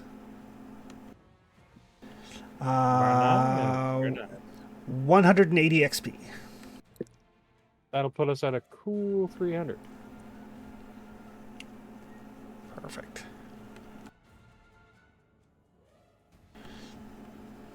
Mm-hmm. I mean, that's normal. 300 per session. Right around there. Basically, each of these is like a moderate accomplishment. So each of them is worth 30 XP on top of the bonuses that you get that will potentially affect things when you get to the castle. Sounds good. Plus, I like the way that it's just a bunch of like little like role play vignettes. Yeah, and we're running it down. Like we're Yeah. getting out there. Also, I love the idea of like everybody getting involved with the stage production. Yeah. Rewriting And we'll the- be there on opening night, too. You'll have to be here on opening night. Yeah. There is actually an adventure path called Curtain Call, which I think runs levels 11 to 20. But the start of it is you pick one of the adventure paths that's levels 1 to 10, and you say the characters have gone through that, and they're now involved in putting on an opera based on that adventure path. Oh, funny. Crazy. Yeah. No, the trials and tribulations goes on with that then. Yeah, I don't know anything Nice. else about the adventure path. I just know it starts with like putting on an opera based off an already existing adventure path. The premise, yeah. So, Reminds me of something from one of the old Final Fantasy games. yep. But yes, we'll call it there, and we'll see everybody in a couple weeks. Groovy. Alrighty. Yeah. Perfect. Thanks as always, Chris. Have a good night, folks. Cheers. Good night. Night night. Hey, guys. Yeah.